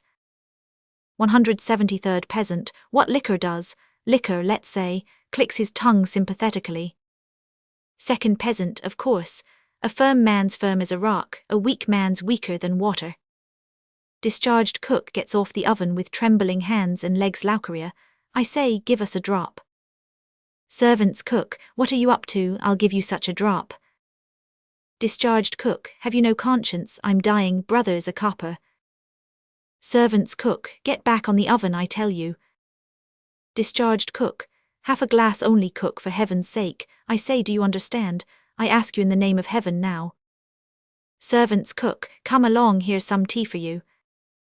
Discharged cook, tea, what is tea? Weak sloppy stuff, a little vodka, just one little drop, Laucaria. Third peasant, poor old soul, what agony it is. Second peasant, you'd better give him some.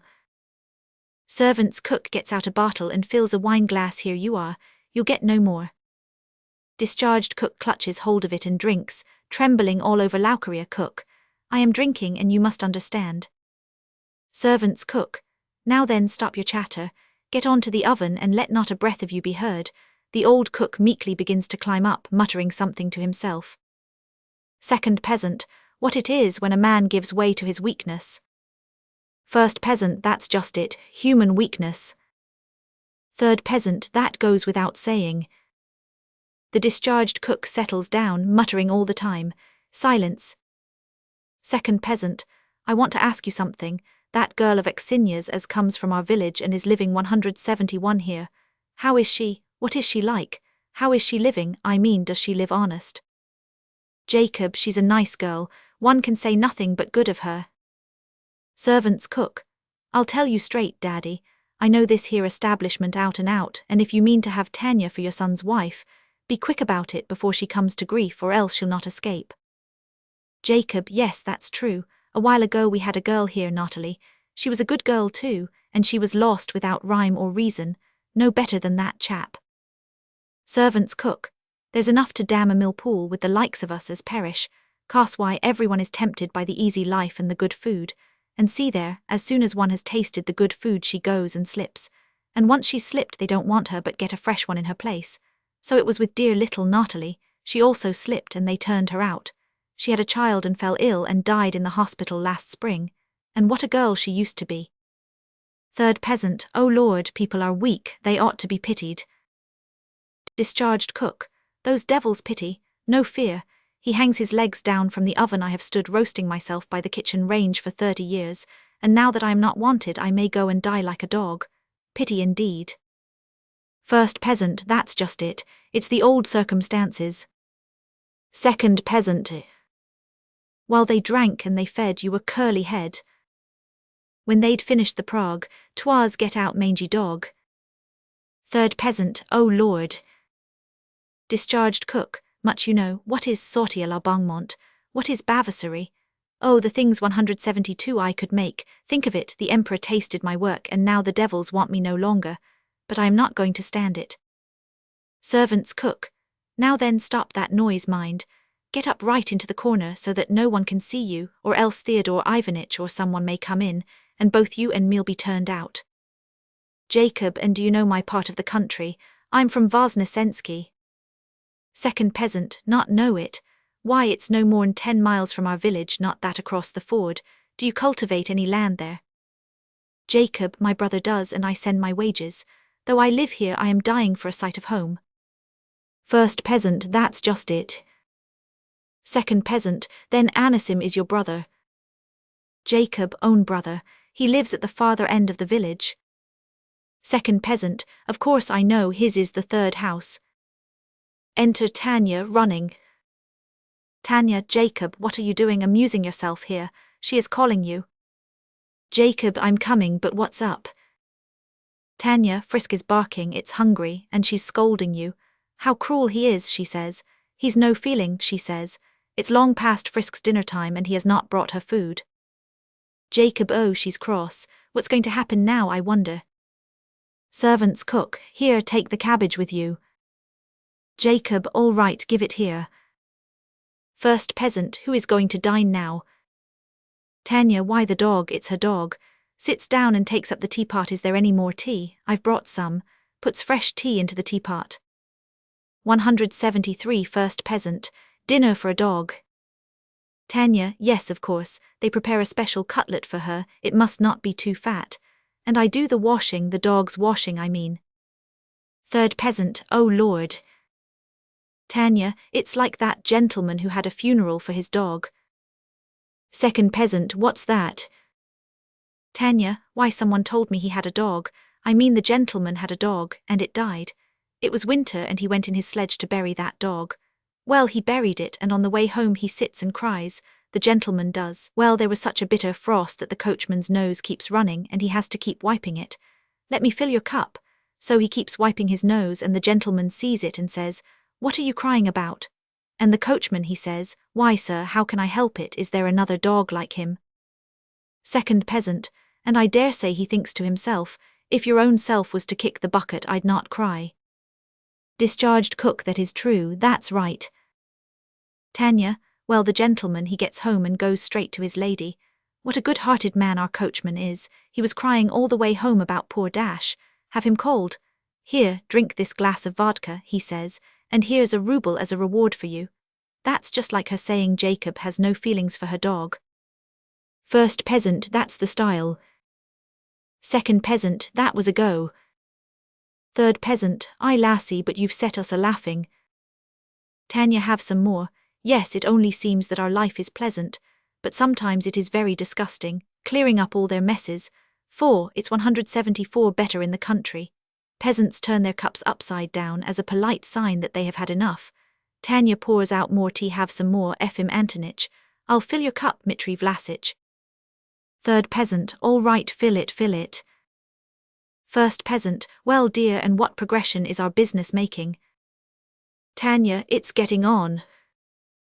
Fruits of Culture, Act Roman 2. First peasant, well dear, and what progression is our business making?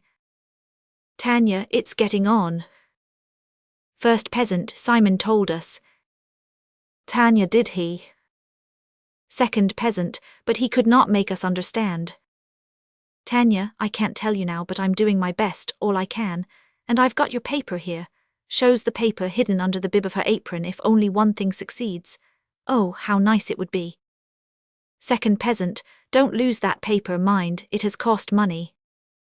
Tanya, never fear, you only want him to sign it, is that all? Third peasant, why, what else?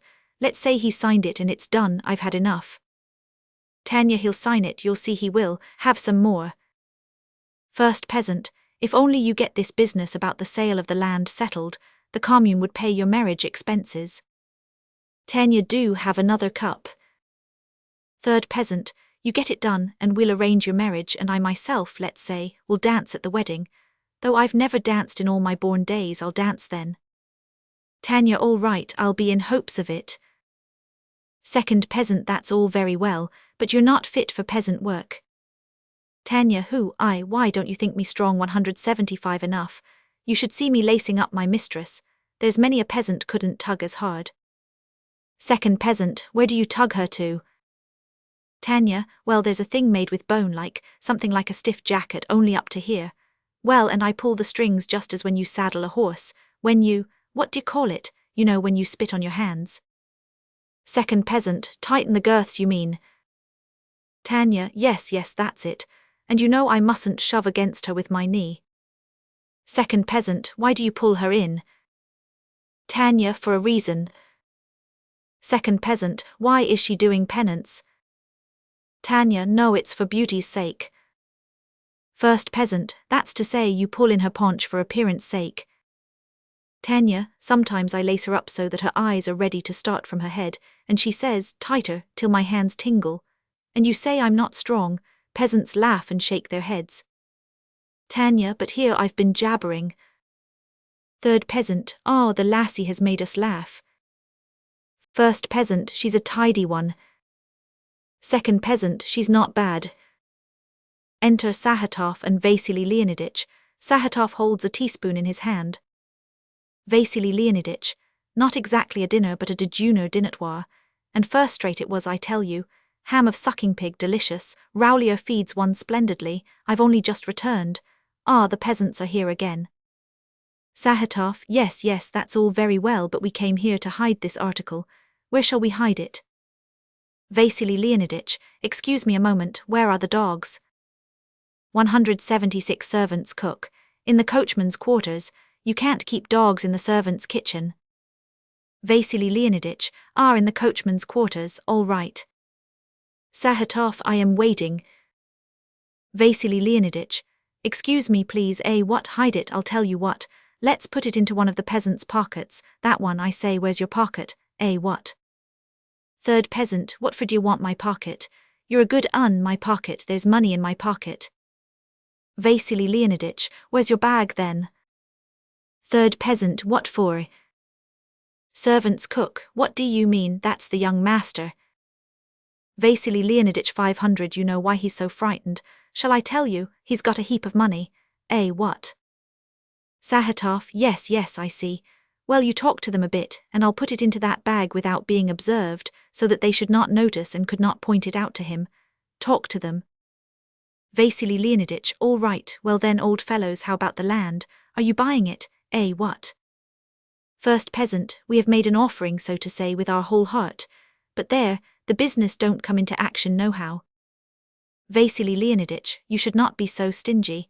Land is an important matter. I told you about planting mint, or else tobacco would also do. First peasant, that's just it, every kind of products. Third peasant, and you help us, master, ask your father, or else how are we to live? There's so little land. A fowl, let's say there's not enough room for a fowl to run about. 177 Sahatov, having put the spoon into a bag belonging to the third peasant, 100 est fate. Ready, come along. Vasily Leoniditch, so don't be stingy. Well, goodbye. Third peasant, didn't I say come to some lodging house? Well, supposing we'd had to give 3 pence each, then at least we'd have been in peace. As to here, the Lord be merciful. Give us the money, he says, what's that for? Second peasant, he's drunk, I dare say. Peasants turn their cups upside down, rise and cross themselves. First peasant, and do you mind what a saying he threw out, sowing mint, one must know how to understand them, that one must. Second peasant, sow mint indeed, he'd better bend his own back at that work, and then it's not mint he'll hanker after, no fear. Well, many thanks. And now, good woman, would you tell us where we could lie down to sleep? Servant's cook, one of you can lie on the oven and the others on these benches. Third peasant, Christ save you. First peasant, if only by God's help we get our business settled, then tomorrow after dinner we'd be off by the train, and on Tuesday we'd be home again. Second peasant, are you going to put out the light? Servant's cook, put it out. Oh no, they'll keep running down here, first for one thing then another. You lie down, I'll lower it. Second peasant, how is one to live having so little land? Why, this year I have had to buy corn since Christmas, and the oat straw is all used up. I'd like to get hold of 10 acres and then I could take Simon back. 178 Third peasant, you're a man with a family. You'd get the land cultivated without trouble, if only the business comes off. Second peasant, we must pray to the Holy Virgin, maybe she'll help us out. Silence broken by sighs, then footsteps and voices are heard outside. The door opens. Enter Grossman hurriedly with his eyes bandaged, holding Sahatov's hand, and followed by the professor and the doctor, the fat lady and Leonid Fyodorovich, Betsy and Petrushev, Vasily Leoniditch and Maria Konstantinovna, Anna Pavlovna and the Baroness, Theodore Ivanitch and Tanya. Peasants jump up. Grossman comes forward, stepping quickly, then stops. Fat lady, you need not trouble yourselves. I have undertaken the task of observing and am strictly fulfilling my duty. Mr. Sahatov, are you not leading him? Sahatov, of course not. Fat lady, you must not lead him, but neither must you resist. I know these experiments. I have tried them myself. Sometimes I used to feel a certain effluence, and as soon as I felt it. Leonid Fyodorovich, may I beg of you to keep perfect silence? Fat lady, oh, I understand so well. I have experienced it myself. As soon as my attention was diverted, I could no longer. Leonid Fyodorovich, S.H. Grossman goes about, searches near the first and second peasants, then approaches the third, and stumbles over a bench. Baroness, mais dites-moi on le pays. Anna Pavlovna, Genie saurais vous dire. 179 Baroness, mais c'est un monsieur. Anna Pavlovna, oh oui. Baroness, cartint du miraculo, nest si pas, comment estc quil trouve. Anna Pavlovna, Genie saurais vous dire, mon mari vous l'expliquera. Noticing peasants, turns round and sees the servant's cook. Pardon, what is this? Baroness goes up to the group. Anna Pavlovna, who let the peasants in? Servant's cook, Jacob brought them in. Anna Pavlovna, who gave Jacob the order? Servant's cook, I can't say. Theodore Ivanitch has seen them. Anna Pavlovna, Leonid. Leonid Fyodorich does not hear, being absorbed in the search, and says sh. Anna Pavlovna, Theodore Ivanitch, what is the meaning of this? Did you not see me disinfecting the whole hall, and now the whole kitchen is infected, all the rye bread, the milk? Theodore Ivanitch, I thought there would not be any danger if they came here. The men have come on business, they have far to go and are from our village. Anna Pavlovna, that's the worst of it. They are from the Kuisk village where people are dying of diphtheria like flies. But the chief thing is I ordered them out of the house. Did I or did I not? Approaches the others that have gathered round the peasants. Be careful. Don't touch them, they are all infected with 180 diphtheria. No one heeds her, and she steps aside in a dignified manner and stands quietly waiting. Petruschev, I don't know if it is diphtheria, but there is some kind of infection in the air. Don't you notice it? Betsy, stop your nonsense. Vovo, which bag is it in? Vasily Leoniditch, that one, he is getting near, very near. Petruschev, is it spirits divine or spirits of wine? Betsy, now your cigarette comes in handy for once. Smoke closer to me. Petruschev leans over her and smokes at her. Vasily Leoniditch, he's getting near, I tell you. Eh, what? Grossman searches excitedly round the third peasant. It is here. I feel it is. Fat lady, do you feel an effluence? Grossman stoops and finds the spoon in the bag. Ols bravo. Vasily Leoniditch, ah, so that's where our spoon was, then that's the sort you are. Third peasant, what sort? I didn't take your spoon. What are you making out? I didn't take it, and my soul knows nothing about it. I didn't take it. There. Let him do what he likes. I knew he came here for no good. Where's your bag? Says he. I didn't take it. The Lord is my witness. I didn't take it. The young people group round the peasant, laughing. Leonid Fyodorich always playing the fool. Never mind, friend, we know you did not take it. It was only an experiment. Grossman removes bandage from his eyes and pretends to be coming to. Can I have a little water? Vasily Leoniditch, let's go straight from here into the 181 coachman's room. I've got a bitch there, epatante. Eh, what? Betsy, what a horrid word. Couldn't you say dog? Vasily Leoniditch, no, I can't say. Betsy is a man, epatant. I should have to say young woman. It's a parallel case. Eh, what? Maria Konstantinovna, isn't it true? Good, eh? Maria Konstantinovna, well, let us go. Exeunt Maria Konstantinovna, Betsy, Petruschev and Vasily Leoniditch. Fat lady, well, how are you? Have you rested? Grossman does not answer. To Sahatov, and you, Mr. Sahatov, did you feel the effluence? Sahatov, I felt nothing. Yes, it was very fine, quite a success. Baroness, admirable, Cornelia fate par souffrir. Leonid Fyodorich, par le moins du monde. Professor, may I trouble you? At the beginning of the experiment it was 37 decima degrees. That's right, I think. Would you mind feeling his pulse? Some loss is inevitable. Doctor, now then, sir, let's have your hand. We'll see. Takes out his watch and feels Grossman's pulse. Fat lady, one moment. The condition you were in could not be called sleep. Grossman, it was hypnosis. Sahatov, in that case are we to understand that you hypnotized yourself? Grossman, and why not? An hypnotic state may ensue not only in consequence of association, the sound of the tom-tom, for instance in Charcot's method, but by merely entering an hypnogenetic zone. 182 Sahatov. Granting that, it would still be desirable to define what hypnotism is more exactly. Professor, hypnotism is a phenomenon resulting from the transmutation of one energy into another. Grossman, Charcot does not so define it. Sahatov, a moment, just a moment. That is your definition, but Liebold told me himself. Doctor, let's go of Grossman's pulse. Ah, that's all right. Well, now the temperature. Fat lady, no, allow me, I agree with the professor, and here's the very best proof. After my illness, when I lay insensible, a desire to speak came over me. In general, I am of a silent disposition, but then I was overcome by this desire to speak, and I spoke, and I was told that I spoke in such a way that everyone was astonished. But I think I interrupted you. Sahatov, not at all, pray continue. Doctor, pulse 82, and the temperature has risen 0.3 of a degree. Professor, there you are, that's a proof. That's just as it should be. Takes out pocketbook and writes 82, yes. and when the hypnotic state is induced, it invariably produces a heightened action of the heart.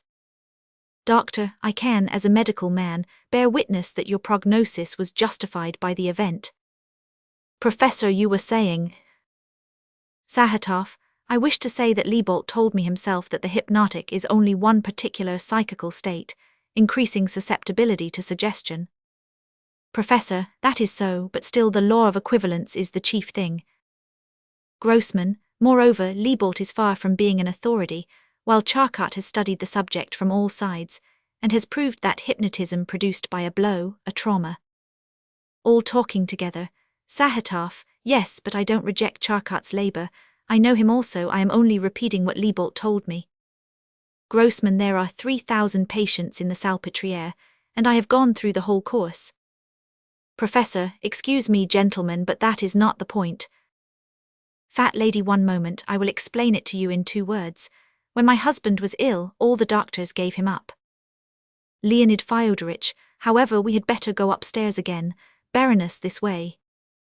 Exeunt Grossman, Sahatov, Professor, Doctor, the fat lady and Baroness, talking loudly and interrupting each other. Anna Pavlovna catching hold of Leonid Fyodorich's arm. How often have I asked you not to interfere in household matters? You think of nothing but your nonsense, and the whole house is on my shoulders. You will infect us all. Leonid Fyodorich, what, how, I don't understand what you mean. Anna Pavlovna, how, why people ill of diphtheria sleep in the kitchen, which is in constant communication with the whole house. Leonid Fyodorich, yes, but I. Anna Pavlovna, what I? Leonid Fyodorich, I know nothing about it. Anna Pavlovna, it's your duty to know if you are the head of the family. Such things must not be done. Leonid Fyodorich, but I never thought, I thought. Anna Pavlovna, it is sickening to listen to you. Leonid Fyodorich remains silent. Anna Pavlovna, turn them out at once. They are to leave my kitchen immediately. It is terrible. No one listens to me, they do it out of spite. I turn them out from there and they bring them in 184 here, and with my illness, gets more and more excited and at last begins to cry, Doctor, Doctor, Peter Petrovich, he's gone too. Exit, sobbing, followed by Leonid Fyodorich. All stand silent for a long time. Third peasant, botheration take them all.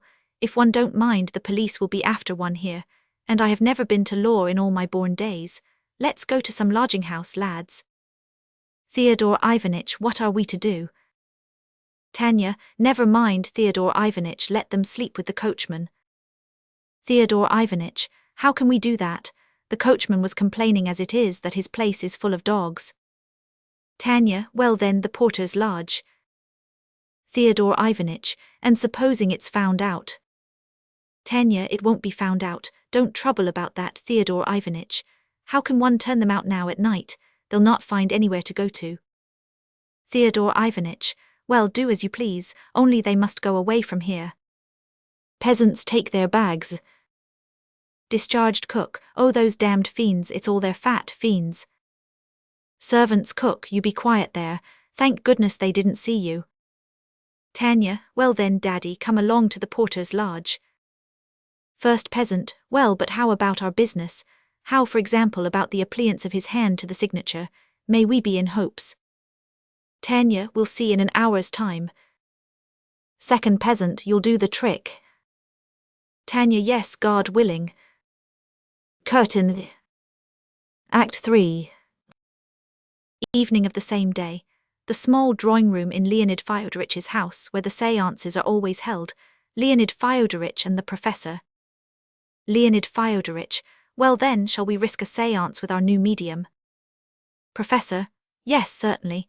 He is a powerful medium, there is no doubt about it, and it is especially desirable that the séance should take place today with the same people. Grossman will certainly respond to the influence of the mediumistic energy, and then the connection and identity of the different phenomena will be still more evident. You will see then that, if the medium is as strong as he was just now, Grossman will vibrate. Leonid Fyodorich, then I will send for Simon and ask those who wish to attend to come in. Professor, yes, all right, I will just jot down a few notes, takes out his notebook and writes. Enter Sahatov. Sahatov, they have just settled down to whist in Anna Pavlovna's drawing-room, and as I am not wanted there, and as I am interested in your séance, I have put in an appearance here. But will there be a séance? Leonid Fyodorich, yes, certainly. Sahatov, in spite of the absence of Mr. Kapchich's mediumistic powers. Leonid Fyodorich, vous avez la main heureuse. Fancy, 186 that very peasant whom I mentioned to you this morning turns out to be an undoubted medium. Sahatov, dear me, yes, that is peculiarly interesting. Leonid Fyodorich, yes, we tried a few preliminary experiments with him just after dinner. Sahatov, so you've had time already to experiment and to convince yourself. Leonid Fyodorich, yes, perfectly, and he turns out to be an exceptionally powerful medium. Sahatov, dear me. Leonid Fyodorich, it turns out that it has long been noticed in the servants' hall. When he sits down to table, the spoon springs into his hand of its own accord. Had you heard about it? Professor, no, I had not heard that detail. Sahatov, but still, you admit the possibility of such phenomena. Professor, what phenomena? Sahatov, well, spiritualistic, mediumistic and supernatural phenomena in general. Professor, the question is, what do we consider supernatural? When not a living man but a piece of stone attracted a nail to itself, how did the phenomena strike the first observers? As something natural, or supernatural? Sahatov, well, of course, but phenomena such as the magnet attracting iron always repeat themselves. Professor, it is just the same in this case. The phenomenon repeats itself and we experiment with it. And not only that, but we apply to the phenomena we are investigating the laws common to other phenomena. These phenomena seem supernatural only because their causes are attributed to the medium himself. But that is where the mistake lies. The phenomena are not caused by the medium, but by psychic energy acting through a medium, and that is a very different thing. The whole matter lies in the law of equivalence. 187 Sahatov, yes, certainly, but... Enter Tanya, who hides behind the hangings. Leonid Fyodorich, only remember that we cannot reckon on any results with certainty, with this medium any more than with Home or Kapchich. We may not succeed, but on the other hand we may even have perfect materialization. Sahatov, materialization even. What do you mean by materialization? Leonid Fyodorich, why, I mean that someone who is dead, say your father or your grandfather, may appear, take you by the hand, or give you something, or else someone may suddenly rise into the air, as happened to Alexei Vladimirich last time. Professor, of course, but the chief thing is the explanation of the phenomena and the application to them of general laws. Enter the fat lady. Fat lady, Anna Pavlovna has allowed me to join you. Leonid Fyodorich, very pleased. Fat lady, oh, how tired Grossman seems. He could scarcely hold his cup. Did you notice how pale he turned at the moment he approached the hiding place? I noticed it at once and was the first to mention it to Anna Pavlovna. Professor, undoubtedly, loss of vital energy. Fat lady, yes, it's just as I say, one should not abuse that sort of thing. You know, a hypnotist once suggested to a friend of mine, Vera Konchin, oh, you know her, of course. Well, he suggested that she should leave off smoking, and her back began to ache.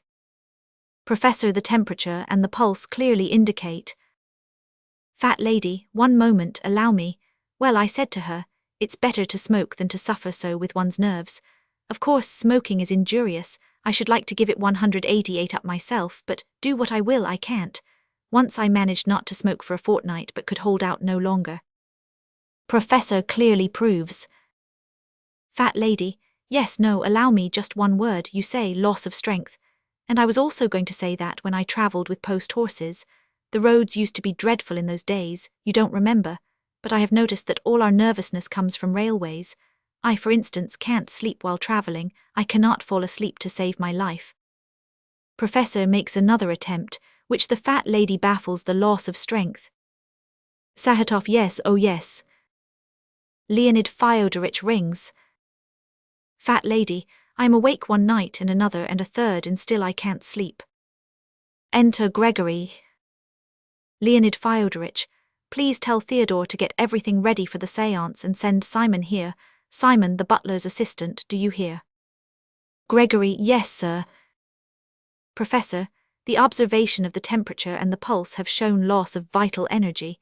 The same will happen in consequence of the mediumistic phenomena, the law of the conservation of energy. Fat lady, oh yes, yes, I was just going to say that I am very glad that a simple peasant turns out to be a medium. That's very good. I always did say that the Slavophiles. Leonid Fyodorich, let's go into the drawing room in the meantime. Fat lady, allow me just one word, the Slavophiles are right, but I always told my husband that one ought never to exaggerate anything. The golden mean, you 189 know. What is the use of maintaining that the common people are all perfect when I have myself seen? Leonid Fyodorich, won't you come into the drawing room? Fat lady, a boy that high who drank, I gave him a scolding at once, and he was grateful to me afterwards. They are children, and as I always say, children need both love and severity. Exeunt all talking together. Tanya enters from behind the hangings. Tanya, oh if it would only succeed, begins fastening some threads. Enter Betsy hurriedly. Betsy, isn't Papa here? Looks inquiringly at Tanya. What are you doing here? Tanya, oh Miss Elizabeth, I have only just come, I only came in. Betsy, but they are going to have a séance here directly. Notices Tanya drawing in the threads, looks at her and suddenly bursts out laughing. Tanya, why it's you who do it all, now don't deny it. And last time it was you too. Yes, it was. Tanya, Miss Elizabeth dearest. Betsy, oh that is a joke. Well I never, but why do you do it? Tanya, oh miss, dear miss, don't betray me. Betsy, not for the world, I'm awfully glad. Only tell me how you manage it. Tanya, well I just hide and then when it's all dark I come out and do it. That's how. Betsy, and what is this for? You needn't tell me, I see you draw. Tanya, Miss Elizabeth darling, I will confess it but only to you. I used to do it just for fun but now I mean business. Betsy, what business? 190 Tanya. Well you see those peasants that came this morning, you saw them. They want to buy some land and your father won't sell it. Well, and Theodore Ivanitch, he says it's the spirits as forbid him, so I have had a thought as. Betsy, oh I see, well you are a clever girl, do it, but how will you manage it? Tanya, well I thought when they put out the lights, I'll at once begin knocking and shying things about, touching their heads with the threads, and at last I'll take the paper about the land and throw it on the table. I've got it here. Betsy, well and then? Tanya, why don't you see, they will be astonished. The peasants had the paper and now it's here. I will teach. Betsy, why of course, Simon is the medium today. Tanya, well I'll teach him. Laugh so that she can't continue. I'll tell him to squeeze with his hands anyone he can get hold of. Of course not your father, he'd never dare do that, but anyone else, he'll squeeze till it's signed. Betsy, but that's not the way it is done. Mediums never do anything themselves. Tanya, oh never mind. It's all one, I dare say it'll turn out all right. Enter Theodore Ivanitch. Exit Betsy, making signs to Tanya. Theodore Ivanitch, why are you here? Tanya, it's you I want, Theodore Ivanitch dear. Theodore Ivanitch, well what is it? Tanya, about that affair of mine as I spoke of. Theodore Ivanitch, I've made the match. Yes, I've made the match. The matter is settled, we have shaken hands on it, only not had a drink on it. 191 Tanya, never, so it's all right. Theodore Ivanitch, don't I tell you so? He says I shall consult the missus and then God willing. Tanya, is that what he said? Dear Theodore Ivanitch, I'll pray for you all the days of my life. Theodore Ivanitch, all right, now is not the time. I've been ordered to arrange the room for the séance. Tanya, let me help you, how's it to be arranged? Theodore Ivanitch, how? Why the table in the middle of the room, chairs, the guitar, the accordion. The lamp is not wanted, only candles. Tanya helps Theodore Ivanitch to place the things. Is that right? The guitar here and here the inkstand, so. Theodore Ivanitch, can it be true that they'll make Simon sit here? Tanya, I suppose so, they've done it once. Theodore Ivanitch, wonderful, but is he clean? Tanya, how should I know? Theodore Ivanitch, then I'll tell you what. Tanya, yes, Theodore Ivanitch. Theodore Ivanitch, go and take a nail brush and some pear's soap, you may take mine, and go and cut his claws and scrub his hands as clean as possible. Tanya, he can do it himself. Theodore Ivanitch, well then tell him to, and tell him to put on a clean shirt as well. Tanya, all right Theodore Ivanitch. Theodore Ivanitch sits down in an easy chair there, educated and learned. Alexei Vladimirich now, he's a professor, and yet sometimes one can't help doubting very much. The people's rude superstitions are being abolished, hobgoblins, sorcerers, witches, but if one considers it, is not this equally superstitious? How is it 192 possible that the souls of the dead should come and talk and play the guitar? No, someone is fooling them or they are fooling themselves. And as to this business with Simon, it's simply incomprehensible. Here's their spiritualistic album. How is it possible to photograph a spirit? But here is the likeness of a Turk and Leonid Fyodorich sitting by. Extraordinary human weakness. Enter Leonid Fyodorich. Leonid Fyodorich, is it all ready? Theodore Ivanitch, quite ready. Only I don't know about your new medium. I hope he won't disgrace you, Leonid Fyodorich. Leonid Fyodorich, no, I and Alexei Vladimirich have tested him. He is a wonderfully powerful medium. Theodore Ivanitch, well, I don't know, but is he clean enough? I don't suppose you have thought of ordering him to wash his hands. It might be rather inconvenient. Leonid Fyodorich, his hands, oh yes, they're not clean, you think? Theodore Ivanitch, what can you expect? He's a peasant and there will be ladies present and Maria Vassilovna. Leonid Fyodorich, it will be all right. Theodore Ivanitch, and then I have something to report to you. Timothy, the coachman, complains that he can't keep things clean because of the dogs. Leonid Fyodorich, arranging the things on the table absent-mindedly, what dogs? Theodore Ivanitch, the 3 hounds that came for Vasily Leoniditch today. Leonid Fyodorich, tell Anna Pavlovna, she can do as she likes about it, I have no time. Theodore Ivanitch, but you know her weakness. Leonid Fyodorich, tease just as she likes, let her do as 193 she pleases. As for him, one never gets anything but unpleasantness from him. Besides, I am busy. Enter Simon, smiling. He has a sleeveless peasant's coat on. Simon, I was ordered to come. Leonid Fyodorich, yes, it's all right. Let me see your hands. That will do very well.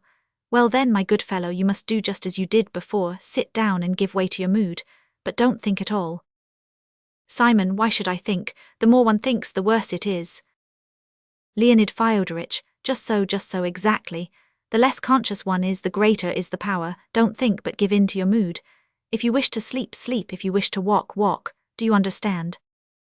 Simon, how could one help understanding? It's simple enough.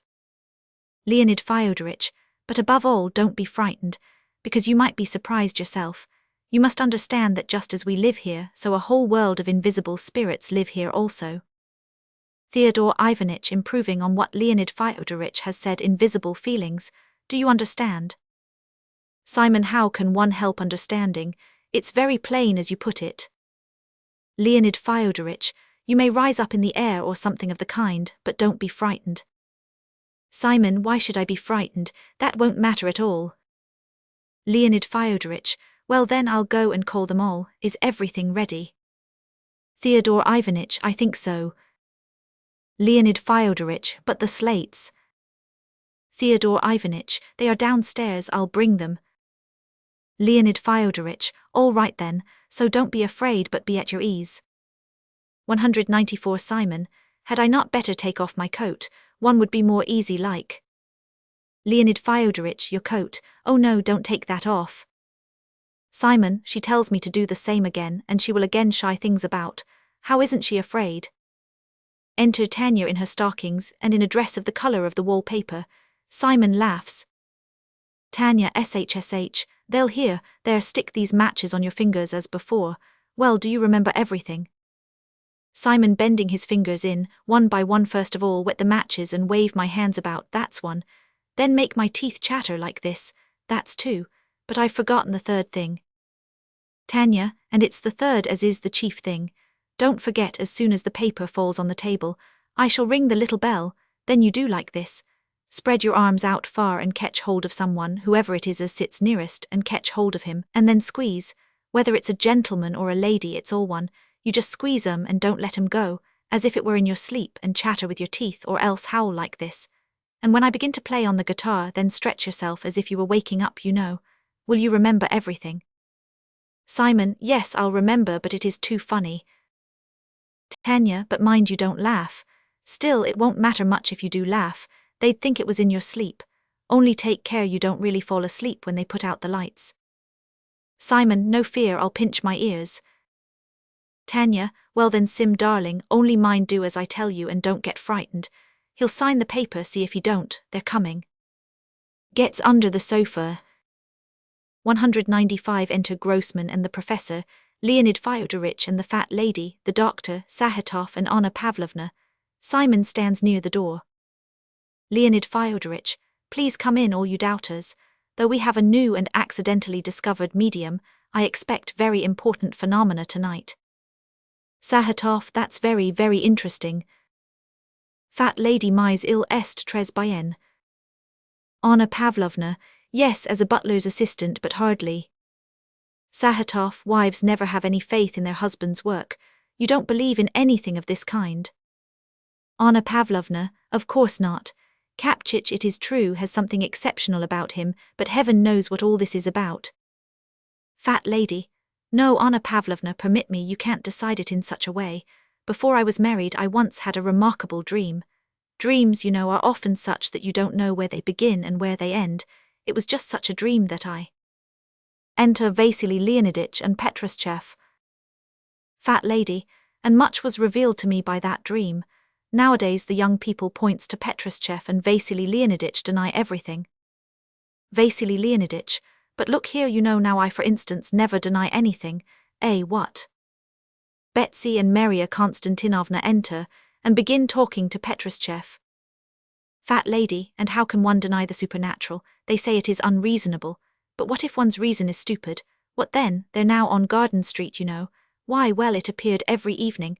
My husband's brother, what do you call him? Not Beau Frere, what's the other name for it? I never can remember the names of these different relationships. Well, he went 196 there 3 nights running, and still he saw nothing, so I said to him, Leonid Fyodorich, well, who is going to stay here? Fat lady, I. Sahatov, I. Anna Pavlovna, do you mean to say you are going to stay? Doctor, yes, I must see if only once what it is that Alexei Vladimirovich has discovered in it. How can we deny anything without proofs? Anna Pavlovna, then I am to take it tonight for certain. Doctor, take what? Oh, the powder, yes, it would perhaps be better. Yes, take it. However, I shall come upstairs again. Anna Pavlovna, yes, please do. When it is over, mesdames et messieurs, I shall expect you to come to me upstairs to rest from your emotions, and then we will finish our rubber. Fat lady, oh, certainly. Sahatov, yes, thanks. Exit Anna Pavlovna. Betsy, you must stay, I tell you. I promise you something extraordinary. Will you bet? Maria Konstantinovna, but you don't believe in it. Betsy, today I do. Maria Konstantinovna, and do you believe? Petrushev, I can't believe I cannot trust a heart for falsehood framed. Still, if Elizabeth Leonidovna commands. Vasily Leonidych, let us stay, Maria Konstantinovna. What? I shall invent something epatant. Maria Konstantinovna, no, you mustn't make me laugh, you know I can't restrain myself. Vasily Leonidych, I remain. 197 Leonid Fyodorich, but I beg those who remain not to joke about it. It is a serious matter. Petrushev, do you hear? Well then, let's stay. Vovo, sit here and don't be too shy. Betsy, yes, it's all very well for you to laugh, but just wait till you see what will happen. Vasily Leonidych, oh, but supposing it's true, won't it be a go, what? Petrushev, oh, I'm afraid. Maria Konstantinovna, I'm afraid, my tootsies tremble. Betsy, not so loud. All sit down. Leonid Fyodorich, take your seats. Simon, sit down. Simon, yes sir, sits down on the edge of the chair. Leonid Fyodorich, sit properly. Professor, sit straight in the middle of the chair and quite at your ease. Arranges Simon on his chair. Betsy, Maria Konstantinovna and Vasily Leonidych laugh. Leonid Fyodorich, I beg those who are going to remain here not to behave frivolously, but to regard this matter seriously, or bad results might follow. Do you hear, Vovo? If you can't be quiet, go away. Vasily Leoniditch, quite quiet. Leonid Fyodorich, Alexei Vladimirovich, will you mesmerize him? Professor, no, why should I do it when Anton Borisich is here? He has had far more practice and has more power in that department than I, Anton Borisich. Grossman, ladies and gentlemen, I am not, strictly speaking, a spiritualist. I have only studied hypnotism. It is true I have studied hypnotism in all its known manifestations, but what is called spiritualism is entirely unknown to me. When a subject is thrown into a trance, I may expect the hypnotic phenomena known to me. Lethargy, abulia, anesthesia, analgesia, catalepsy, and every kind of 198 susceptibility to suggestion. Here it is not these but other phenomena we expect to observe. Therefore it would be well to know of what kind are the phenomena we expect to witness, and what is their scientific significance. Sahatov, I thoroughly agree with Mr. Grossman. Such an explanation would be very interesting. Leonid Fyodorich, I think Alexei Vladimirovich will not refuse to give us a short explanation. Professor, why not? I can give an explanation if it is desired. Will you kindly note his temperature and pulse? My explanation must of necessity be cursory and brief. Leonid Fyodorich, yes please, briefly, quite briefly. Doctor, all right, now then my lad. Simon, yes sir. Professor, rising and addressing the fat lady, then reseating himself, ladies and gentlemen, the phenomenon we are investigating tonight is regarded, on the one hand, as something new, and on the other as something transcending the limits of natural conditions. Neither view is correct. This phenomenon is not new but is as old as the world, and it is not supernatural but is subject to the eternal laws that govern all that exists. This phenomenon has been usually defined as intercourse with the spirit world. That definition is inexact. Under such a definition, the spirit world is contrasted with the material world. But this is erroneous. There is no such contrast. Both worlds are so closely connected that it is impossible to draw a line of demarcation, separating the one from the other. We say matter is composed of molecules. Petrushev, prosy matter. Professor, molecules are composed of atoms, but the atoms, having no extension, are 199 in reality nothing but the points of application of forces. Strictly speaking, not of forces but of energy, that same energy which is as much a unity, and just as indestructible as matter. But matter, though one, has many different aspects, and the same is true of energy. Till recently only 4 forms of energy, convertible into one another, have been known to us, energies known as the dynamic, the thermal, the electric, and the chemic. But these 4 aspects of energy are far from exhausting all the varieties of its manifestation. The forms in which energy may manifest itself are very diverse, and it is one of these new and as yet but little known phases of energy that we are investigating tonight. I refer to mediumistic energy. Renewed whispering and laughter among the young people. Professor stops and casts a severe look round. Mediumistic energy has been known to mankind for ages. Prophecy, presentiments, visions, and so on, are nothing but manifestations of mediumistic energy. The manifestations produced by it have, I say, been known to mankind for ages, but the energy itself has not been recognized as such till quite recently, not till that medium, the vibrations of which cause the manifestations of mediumistic energy, was recognized, in the same way that the phenomena of light were inexplicable, until the existence of an imponderable substance, an ether, was recognized. So mediumistic phenomena seemed mysterious until the now fully established fact was recognized, that between the particles of ether there exists another still more rarefied imponderable substance, not subject to the law of the 3 dimensions. Renewed laughter, whispers and giggling.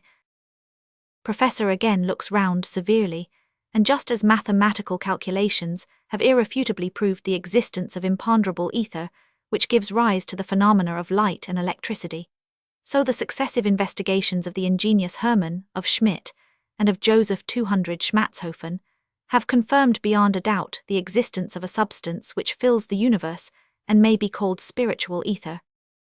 Fat lady, now I understand, I am so grateful. Leonid Fyodorich, yes, but Alexei Vladimirovich, could you not condense it a little? Professor, and so, as I have just had the honor of mentioning to you, a succession of strictly scientific experiments have made plain to us the laws of mediumistic phenomena. These experiments have proved that, when certain individuals are plunged into a hypnotic state, a state differing from ordinary sleep, only by the fact that man's physiological activity is not lowered by the hypnotic influence but, on the contrary, is always heightened, as we have recently witnessed. When, I say, any individual is plunged into such a state, this always produces certain perturbations in the spiritual ether, perturbations quite similar to those produced by plunging a solid body into liquid matter. These perturbations are what we call mediumistic phenomena. Laughter and whispers. Sahatov, that is quite comprehensible and correct, but if, as you are kind enough to inform us, the plunging of the medium into a trance produces perturbations of the spiritual ether, allow me to ask why, as is usually supposed to be the case in spiritualistic seances, these perturbations result in an activity on the part of the souls of dead people. Professor, it is because the molecules of this spiritual ether are nothing but the souls of the living, the dead, and the unborn, and any vibration of the spiritual ether must inevitably cause a certain vibration of its atoms. These atoms are nothing but human souls, which enter into communication with one another by means of these movements. 201 Fat lady, what is it that puzzles you? It is so simple, thank you so much. Leonid Fyodorich, I think everything has now been explained and that we may commence. Doctor, the fellow is in a perfectly normal condition, temperature 37 decima, pulse 74. Professor takes out his pocketbook and notes this down. What I have just had the honor of explaining will be confirmed by the fact, which we shall presently have an opportunity of observing, that after the medium has been thrown into a trance his temperature and pulse will inevitably rise, just as occurs in cases of hypnotism. Leonid Fyodorich, yes, but excuse me a moment, I should like to reply to Sergei Ivanich's question. How do we know we are in communication with the souls of the dead? We know it because the spirit that appears plainly tells us, as simply as I am speaking to you, who he is and why he has come, and whether all is well with him.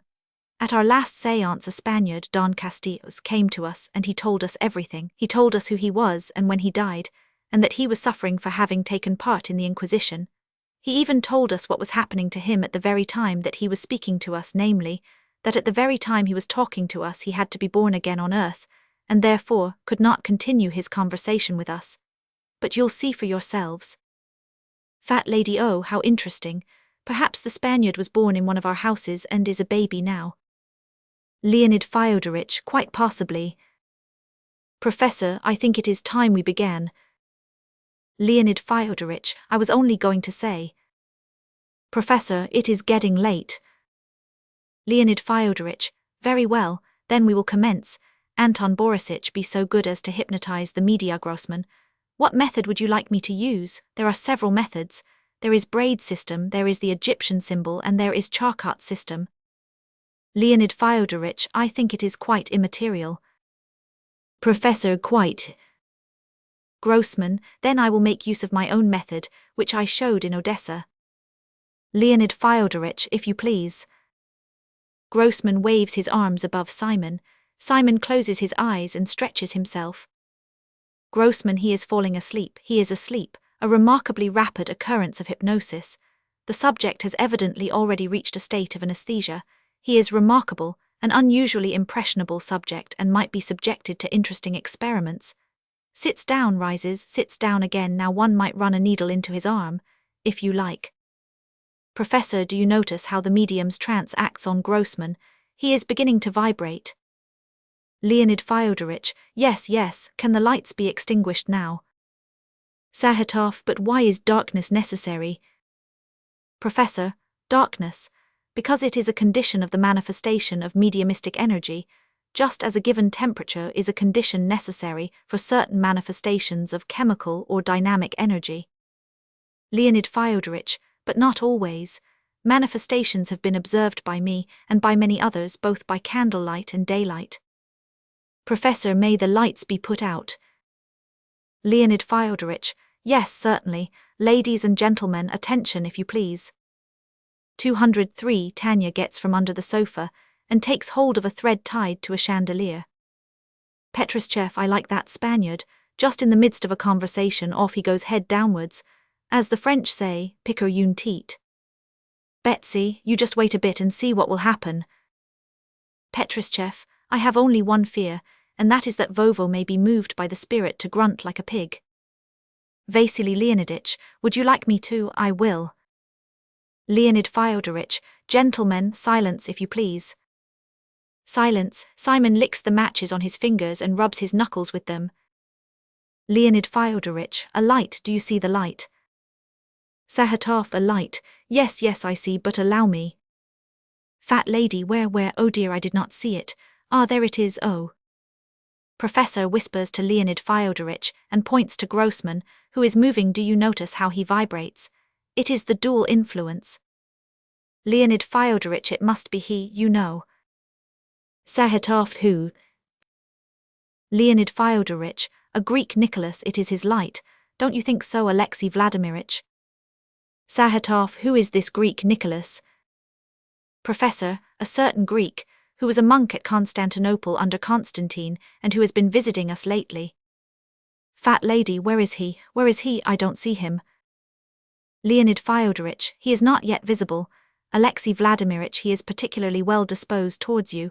You question him. Professor Nicholas, is that you? Tanya raps twice on the Leonid Fyodorich, it is he. It is he. Fat lady, oh dear, oh, I shall go away. Sahatov, why do you suppose it is he? Leonid Fyodorich, why the two knocks? It is an affirmative answer, else all would have been silence. Silence, suppressed giggling in the young people's corner. Tanya throws a lampshade, pencil and penwiper upon the table. Leonid Fyodorich, do you notice, gentlemen, here is a lampshade and something else, a pencil. Alexei Vladimirich, it is a pencil. Professor, all right, I am watching both him and Grossman. Grossman rises and feels the things that have fallen on the table. Sahatov, excuse me, I should like to see whether it is not the medium who is doing it all himself. Leonid Fyodorich, do you think so? Well, sit by him and hold his hands, but you may be sure he is asleep. Sahatov approaches. Tanya lets a thread touch his head. He is frightened and stoops. Yes, strange, very strange, takes hold of Simon's elbow. Simon howls. Professor, do you notice the effect of Grossman's presence?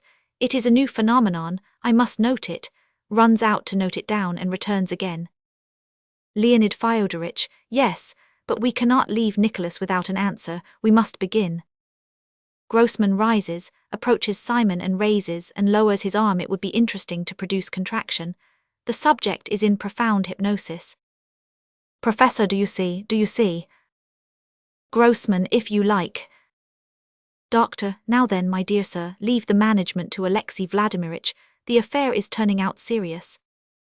205, Professor. Leave him alone, he is talking in his sleep.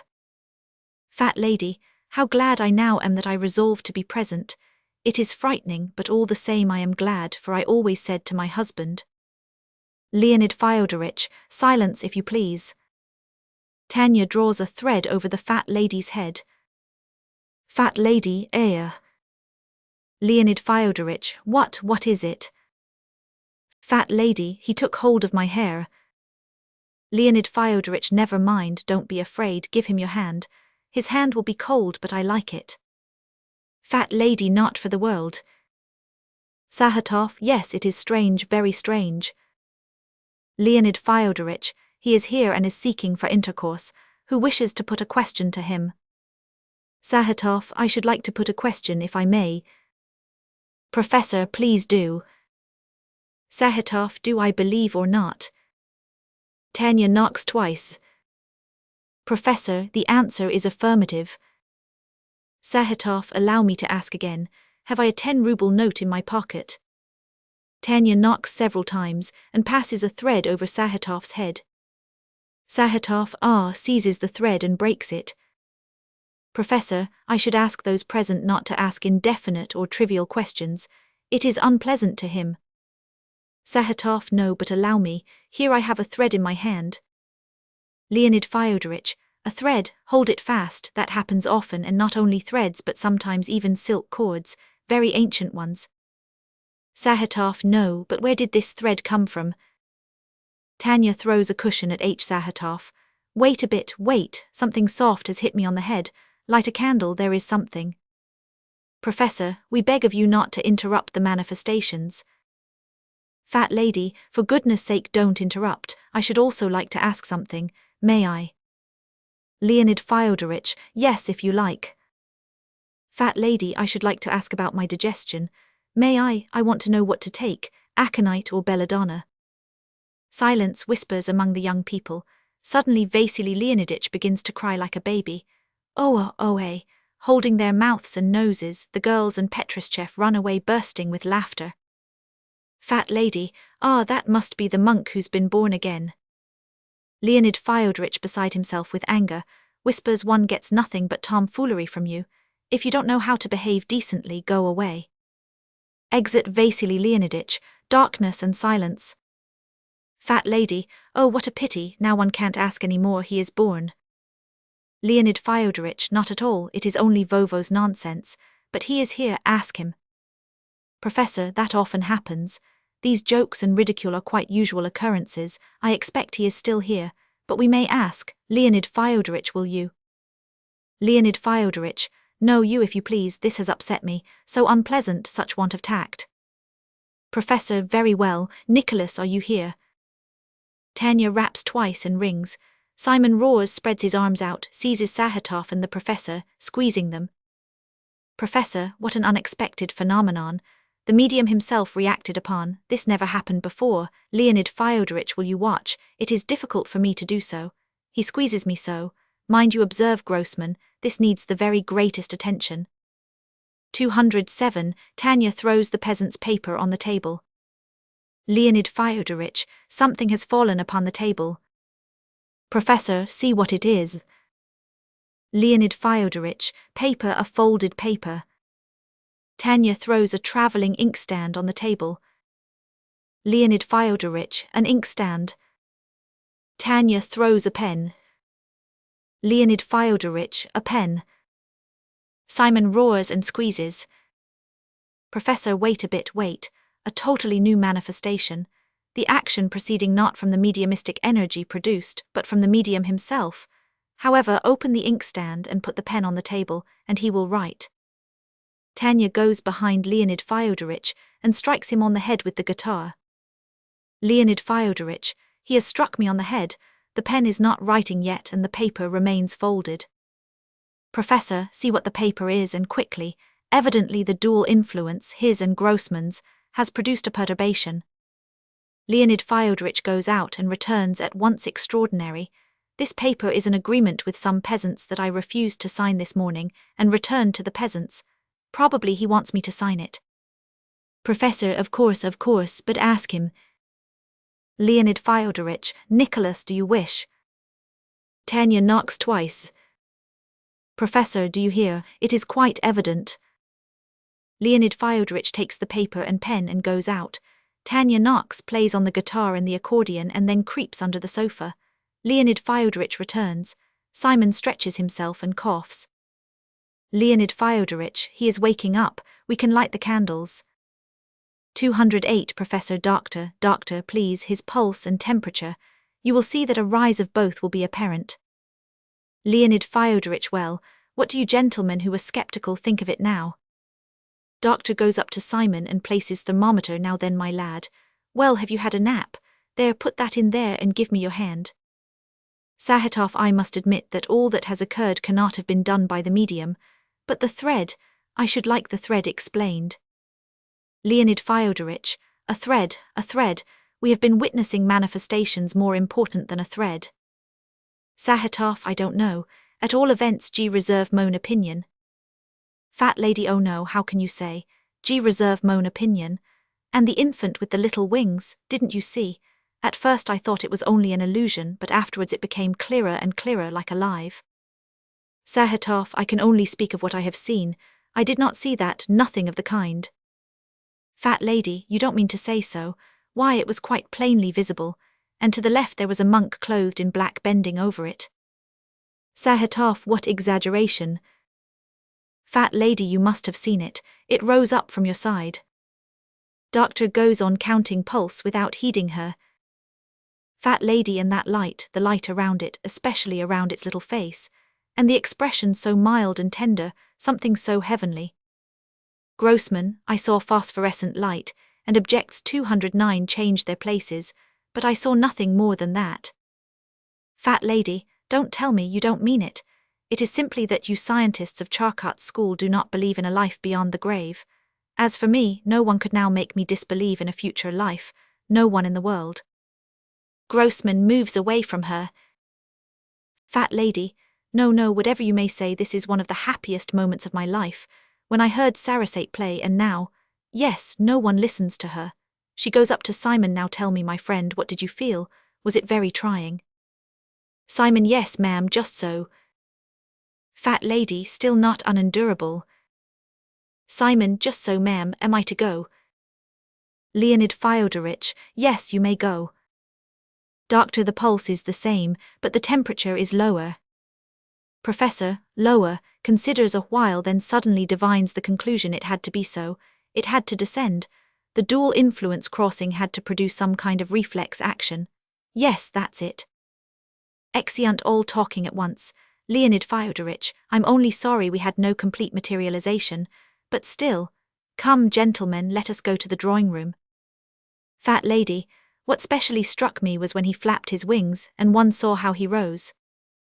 Grossman, if we had kept to hypnotism, we might have produced a thorough state of epilepsy. The success might have been complete. Sahatov, it is very interesting but not entirely convincing. That is all I can say.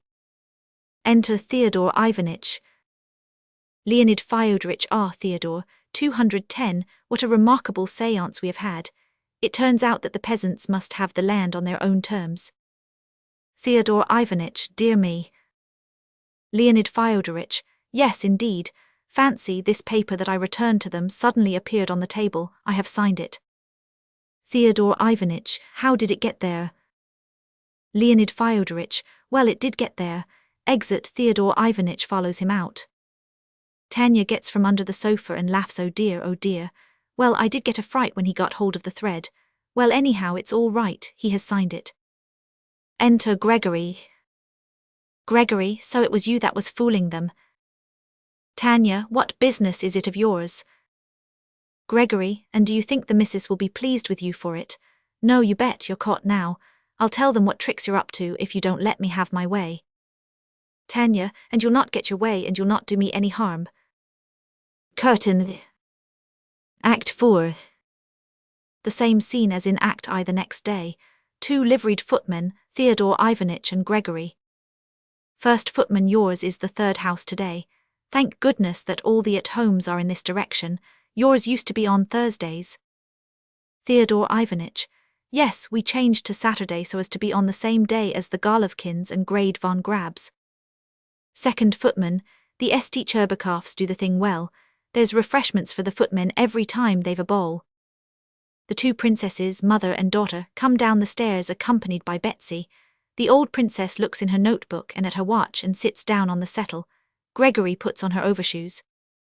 Young princess, now do come, because if you refuse and Dodo refuses, the whole thing will be spoilt. Betsy, I don't know, I must certainly go to the Schaubins, and then there is the rehearsal. Young princess, you'll have plenty of time. Do please, ni nusfais parfo bond, Fedia and Coco will come. Betsy, jnai pardessus latit devater Coco. Young princess, I thought I should see him here, ordinarement il est d'une exactitude. Betsy, he is sure to come.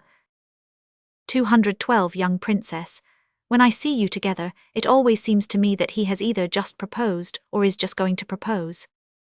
Betsy, yes, I don't suppose it can be avoided, I shall have to go through with it, and it is so unpleasant.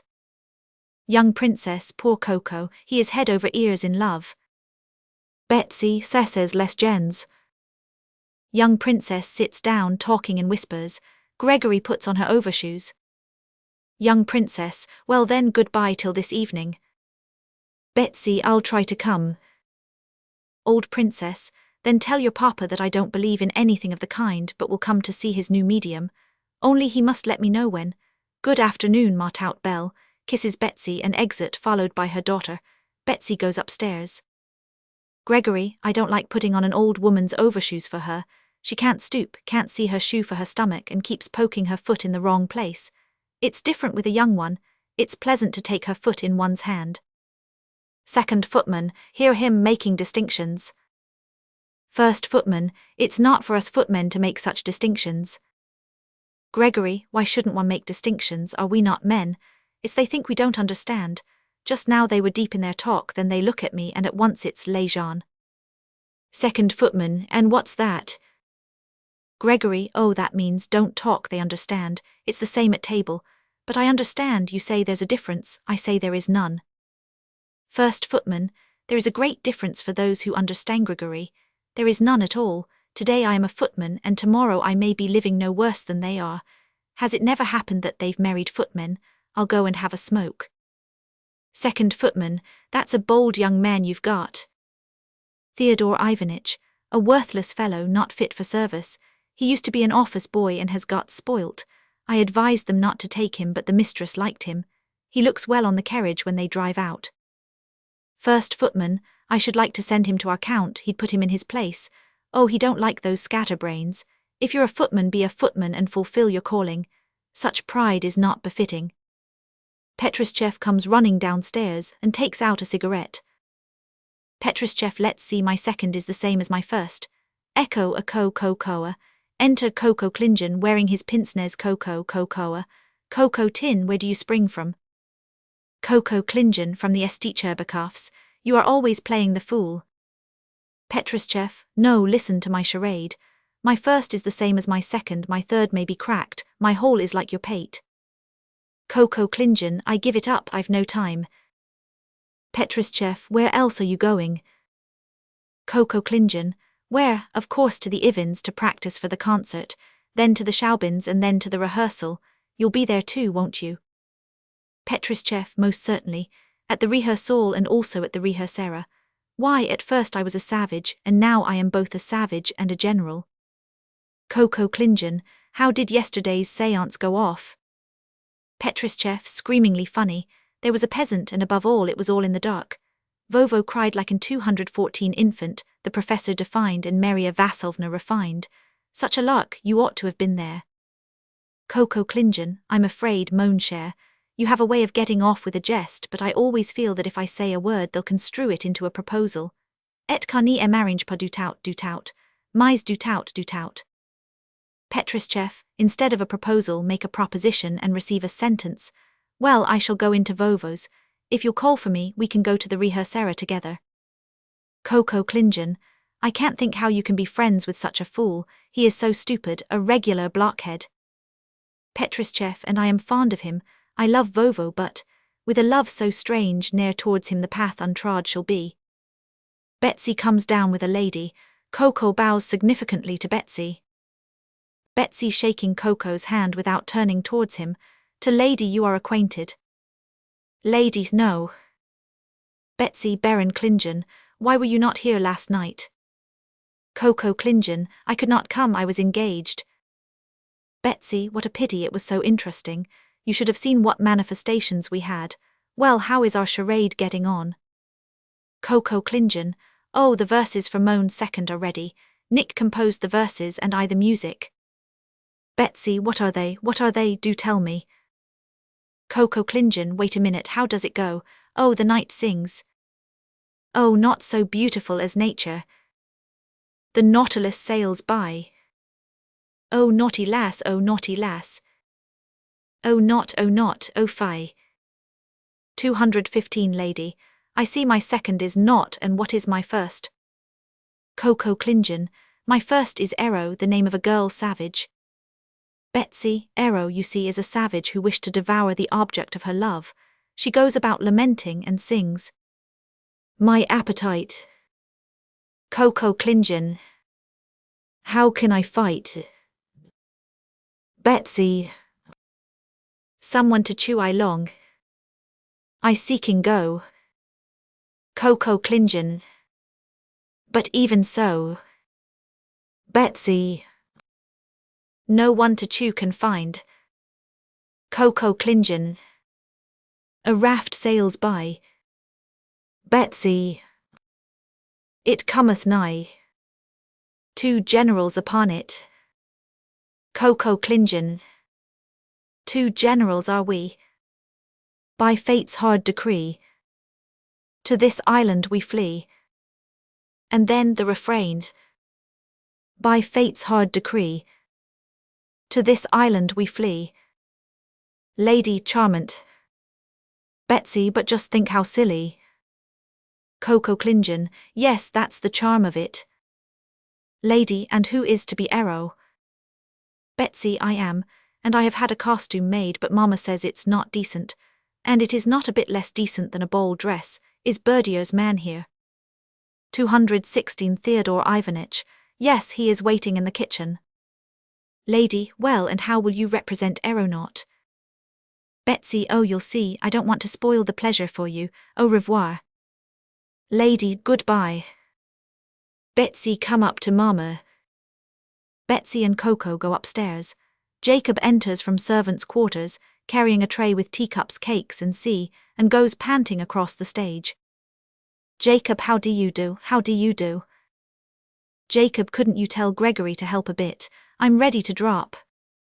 First footman, that is a hard-working chap you've got there. Theodore Ivanitch, yes, a good fellow, but there now, he doesn't satisfy the mistress. She says his appearance is ungainly, and now they've gone and told tales about him for letting some peasants into the kitchen yesterday. It is a bad lookout, they may dismiss him, and he is a good fellow.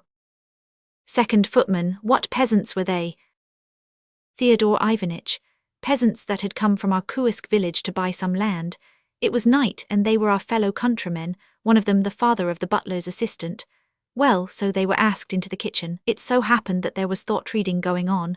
Something was hidden in the kitchen, and all the gentlefolk came down, and the mistress saw the peasants. There was such a row.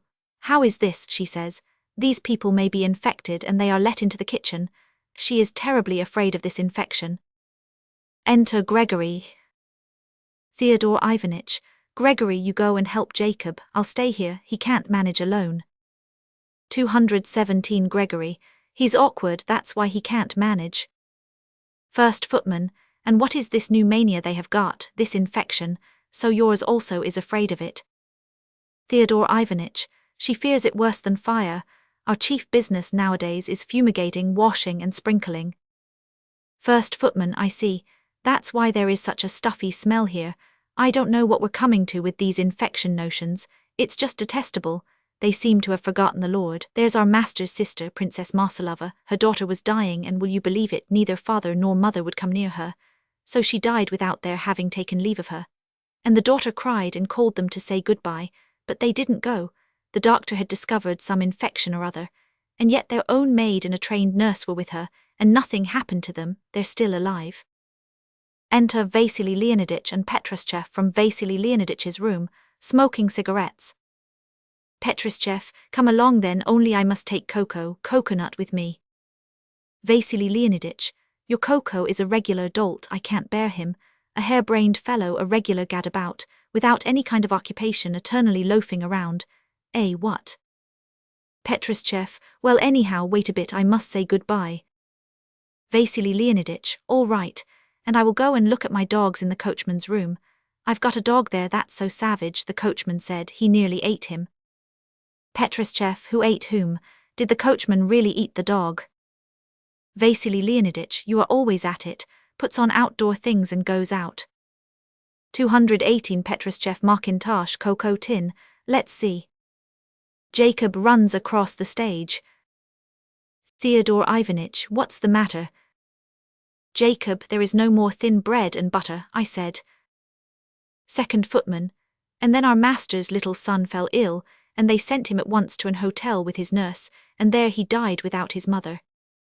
First footman, they don't seem to fear sin. I think you cannot escape from God anywhere. Theodore Ivanitch, that's what I think. Jacob runs upstairs with bread and butter. First footman, one should consider too that if we are to be afraid of everybody like that, we'd better shut ourselves up within 4 walls, as in a prison, and stick there. Enter Tanya, she bows to the footmen. Tanya, good afternoon. Footmen bow. Tanya, Theodore Ivanitch, I have a word to say to you. Theodore Ivanitch, well what? Tanya, the peasants have come again, Theodore Ivanitch. Theodore Ivanitch, well, I gave the paper to Simon. Tanya, I have given them the paper. They were that grateful I can't say how, now they only ask you to take the money. Theodore Ivanitch, but where are they? Tanya, here by the porch. Theodore Ivanitch, all right, I'll tell the master. Tanya, I have another request to you, dear Theodore Ivanitch. Theodore Ivanitch, what now? Tanya, why don't you see, Theodore Ivanitch, I can't remain here any longer. Ask them to let me go. Enter Jacob running. 219 Theodore Ivanitch, what do you want? Jacob, another samovar and oranges. Theodore Ivanitch, ask the housekeeper. Exit Jacob. Theodore Ivanitch, how is that? Tanya, why don't you see my position is such? Jacob, there are not enough oranges. Theodore Ivanitch, serve up as many as you've got. Now's not the time, just see what a bustle we are in. Tanya, but you know yourself, Theodore Ivanitch, there is no end to this bustle. One might wait forever, you know yourself, and my affair is for life. Dear Theodore Ivanitch, you have done me a good turn, be a father to me now. Choose the right moment and tell her, or else she'll get angry and won't let me have my passport. Theodore Ivanitch, where's the hurry? Tanya, why Theodore Ivanitch, it's all settled now, and I could go to my godmother's and get ready, and then after Easter we'd get married. Do tell her, dear Theodore Ivanitch. Theodore Ivanitch, go away, this is not the place. An elderly gentleman comes downstairs, puts on overcoat, and goes out followed by the second footman. Exit Tanya, enter Jacob. Jacob, just fancy, Theodore Ivanitch, it's too bad. She wants to discharge me now, she says, you break everything and forget Frisk, and you let the peasants into the kitchen against my orders. And you know very well that I knew nothing about it. Tatiana told me, take them into the kitchen. How could I tell whose order it was? 220 Theodore Ivanitch, did the mistress speak to you? Jacob, she's just spoken. Do speak up for me, Theodore Ivanitch. You see, my people in the country are only just getting on their feet, and suppose I lose my place, when shall I get another? Theodore Ivanitch, do please. Anna Pavlovna comes down with the old countess whom she is seeing off. The countess has false teeth and hair. The first footman helps the countess into her outdoor things. Anna Pavlovna, oh, most certainly, of course, I am so deeply touched.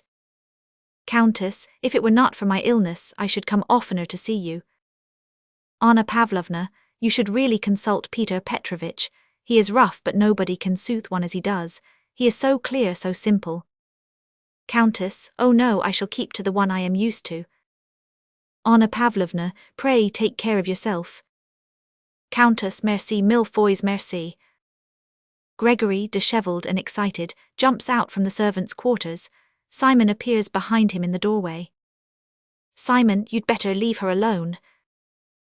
Gregory, you rascal, I'll teach you how to fight, you scamp you. Anna Pavlovna, what do you mean? Do you think you are in a public house? Gregory, this coarse peasant makes life impossible for me. Anna Pavlovna, you've lost your senses, don't you see? Merci mille fois merci a mardi. Exeunt countess and first footman. Anna Pavlovna, what is the meaning of this? 221 Gregory, though I do occupy the position of a footman, still I won't allow every peasant to hit me. I have my pride too. Anna Pavlovna, why, what has happened? Gregory, why, this Simon of yours has got so brave, sitting with the gentleman that he wants to fight. Anna Pavlovna, why, what for? Gregory, heaven only knows. Anna Pavlovna, what is the meaning of it? Simon, why does he bother her? Anna Pavlovna, what has happened? Simon, well, you see, he is always catching hold of Tanya, the lady's maid, and she won't have it. Well, so I just moved him aside a bit, just so, with my hand. Gregory, a nice little bit. He's almost caved my ribs in and has torn my dress coat, and he says, the same power as came over me yesterday comes on me again, and he begins to squeeze me. Anna Pavlovna, how dare you fight in my house? Theodore Ivanitch, may I explain it to you, ma'am? I must tell you Simon is not indifferent to Tanya and is engaged to her, and Gregory, one must admit the truth, does not behave properly nor honestly to her. Well, so I suppose Simon got angry with him. Gregory, not at all. It is all his spite because I have discovered their trickery. Anna Pavlovna, what trickery? Gregory, why at the séance, all those things last night, it was not Simon but Tanya who did them. I saw her getting out from under the sofa with my own eyes. Anna Pavlovna, what is that, from under the sofa? Gregory, I give you my word of honor. And it was she who threw the paper on the table. If it had not been for her, the paper would not have been signed, nor the land sold to the peasants. 222 Anna Pavlovna, and you saw it yourself. Gregory, with my own eyes. Shall I call her? She'll not deny it. Anna Pavlovna, yes, call her. Exit Gregory. Noise behind the scenes. The voice of the doorkeeper. No, you cannot. Doorkeeper is seen at the front door. The 3 peasants rush in past him, the second peasant first. The third one stumbles, falls on his nose and catches hold of it. Doorkeeper, you must not go in. Second peasant, where's the harm? We are not doing anything wrong, we only wish to pay the money. First peasant, that's just it. As by laying on the signature the affair is come to a conclusion, we only wish to make payment with thanks. Anna Pavlovna, wait a bit with your thanks, it was all done by fraud, it is not settled yet, not sold yet. Leonid, call Leonid Fyodorich. Leonid Fyodorich enters, but, seeing his wife and the peasants, wishes to retreat. Anna Pavlovna, no, come here, please. I told you the land must not be sold on credit, and everybody told you so, but you let yourself be deceived like the veriest blockhead. Leonid Fyodorich, how? I don't understand who is deceiving. Anna Pavlovna, you ought to be ashamed of yourself. You have grey hair and you let yourself be deceived and laughed at like a silly boy. You grudge your son some 300 rubles which his social position demands, and let yourself be tricked of thousands, like a fool. Leonid Fyodorich, now come Annette, try to be calm. First peasant, we are only come about the acceptation of the sum, for example. 223 Third peasant, let us finish the matter, for Christ's sake. Anna Pavlovna, wait. Enter Tanya and Gregory. Anna Pavlovna, you were in the small drawing room during the séance last night. Tanya looks round at Theodore Ivanitch, Leonid Fyodorich and Simon and sighs. Gregory, it's no use beating about the bush, I saw you myself. Anna Pavlovna, tell me, were you there? I know all about it, so you'd better confess. I'll not do anything to you. I only want to expose him, pointing to Leonid Fyodorich, your master. Did you throw the paper on the table? Tanya, I don't know how to answer. Only one thing, let me go home. Enter Betsy unobserved. Anna Pavlovna, there you see, you are being made a fool of. Fruits of Culture, Act Roman 4. Anna Pavlovna, there you see, you are being made a fool of. Tanya, let me go home. Anna Pavlovna. Anna Pavlovna, no, my dear, you may have caused us a loss of thousands of rubles. Land has been sold that ought not to be sold. Tanya, let me go. Anna Pavlovna. Anna Pavlovna, no, you'll have to answer for it. Such tricks won't do. We'll have you up before the justice of the peace. Betsy, let her go, Mama. Or if you wish to have her tried, you must have me tried too. She and I did it together. Anna Pavlovna, well, of course, if you have a hand in anything, what can one expect but the very worst results? Enter the professor. Professor, how do you do? Anna Pavlovna. How do you do, Miss Betsy? Leonid Fyodorich, I have brought 224 you a report of the 13th Congress of Spiritualists at Chicago. An amazing speech by Schmidt. Leonid Fyodorich, oh, that is interesting. Anna Pavlovna, I will tell you something much more interesting. It turns out that both you and my husband were fooled by this girl. Betsy takes it on herself, but that is only to annoy me. It was an illiterate peasant girl who fooled you and you believed it all. There were no mediumistic phenomena last night. It was she who did it. Professor, what do you mean? Anna Pavlovna, I mean that it was she who, in the dark, played on the guitar and beat my husband on the head and performed all your idiotic tricks, and she has just confessed. Professor, what does that prove? Anna Pavlovna, it proves that your mediumism is tomfoolery, that's what it proves.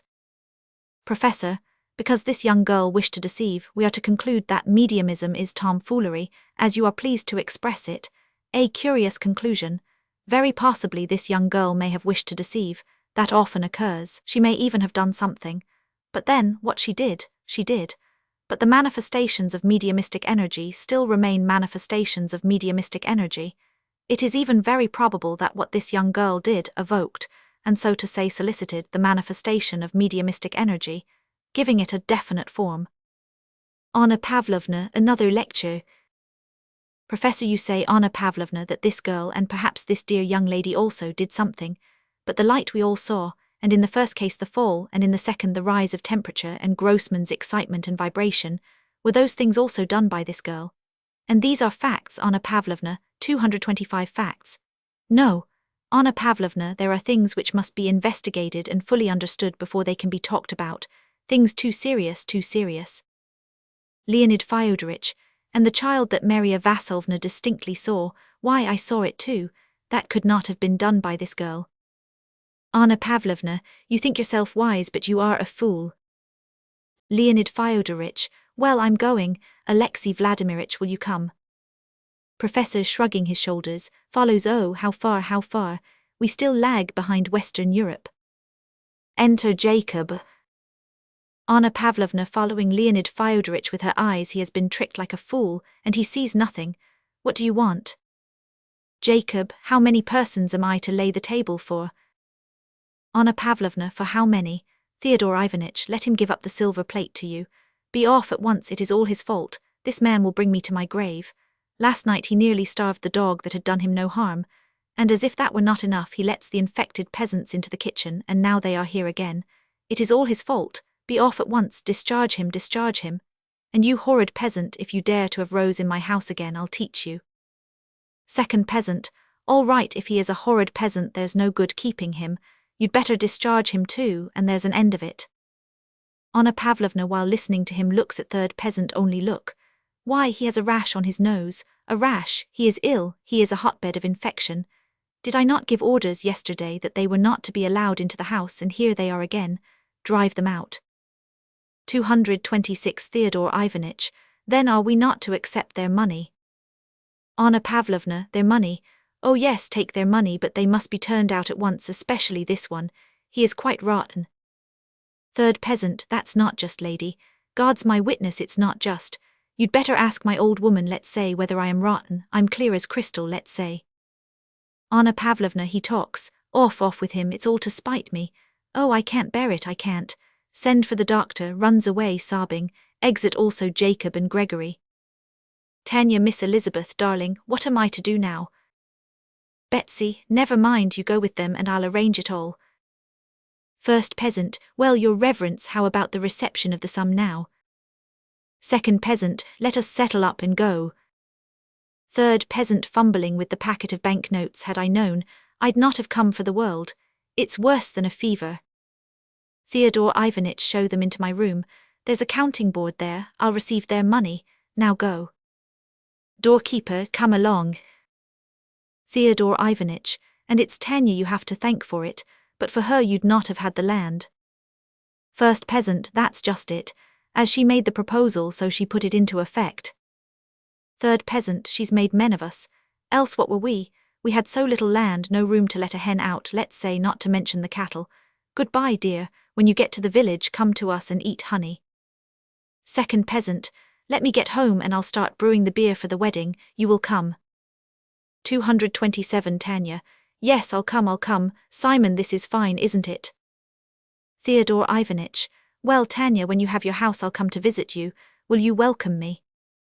Tanya, dear Theodore Ivanitch, just the same as we would our own father. Curtain.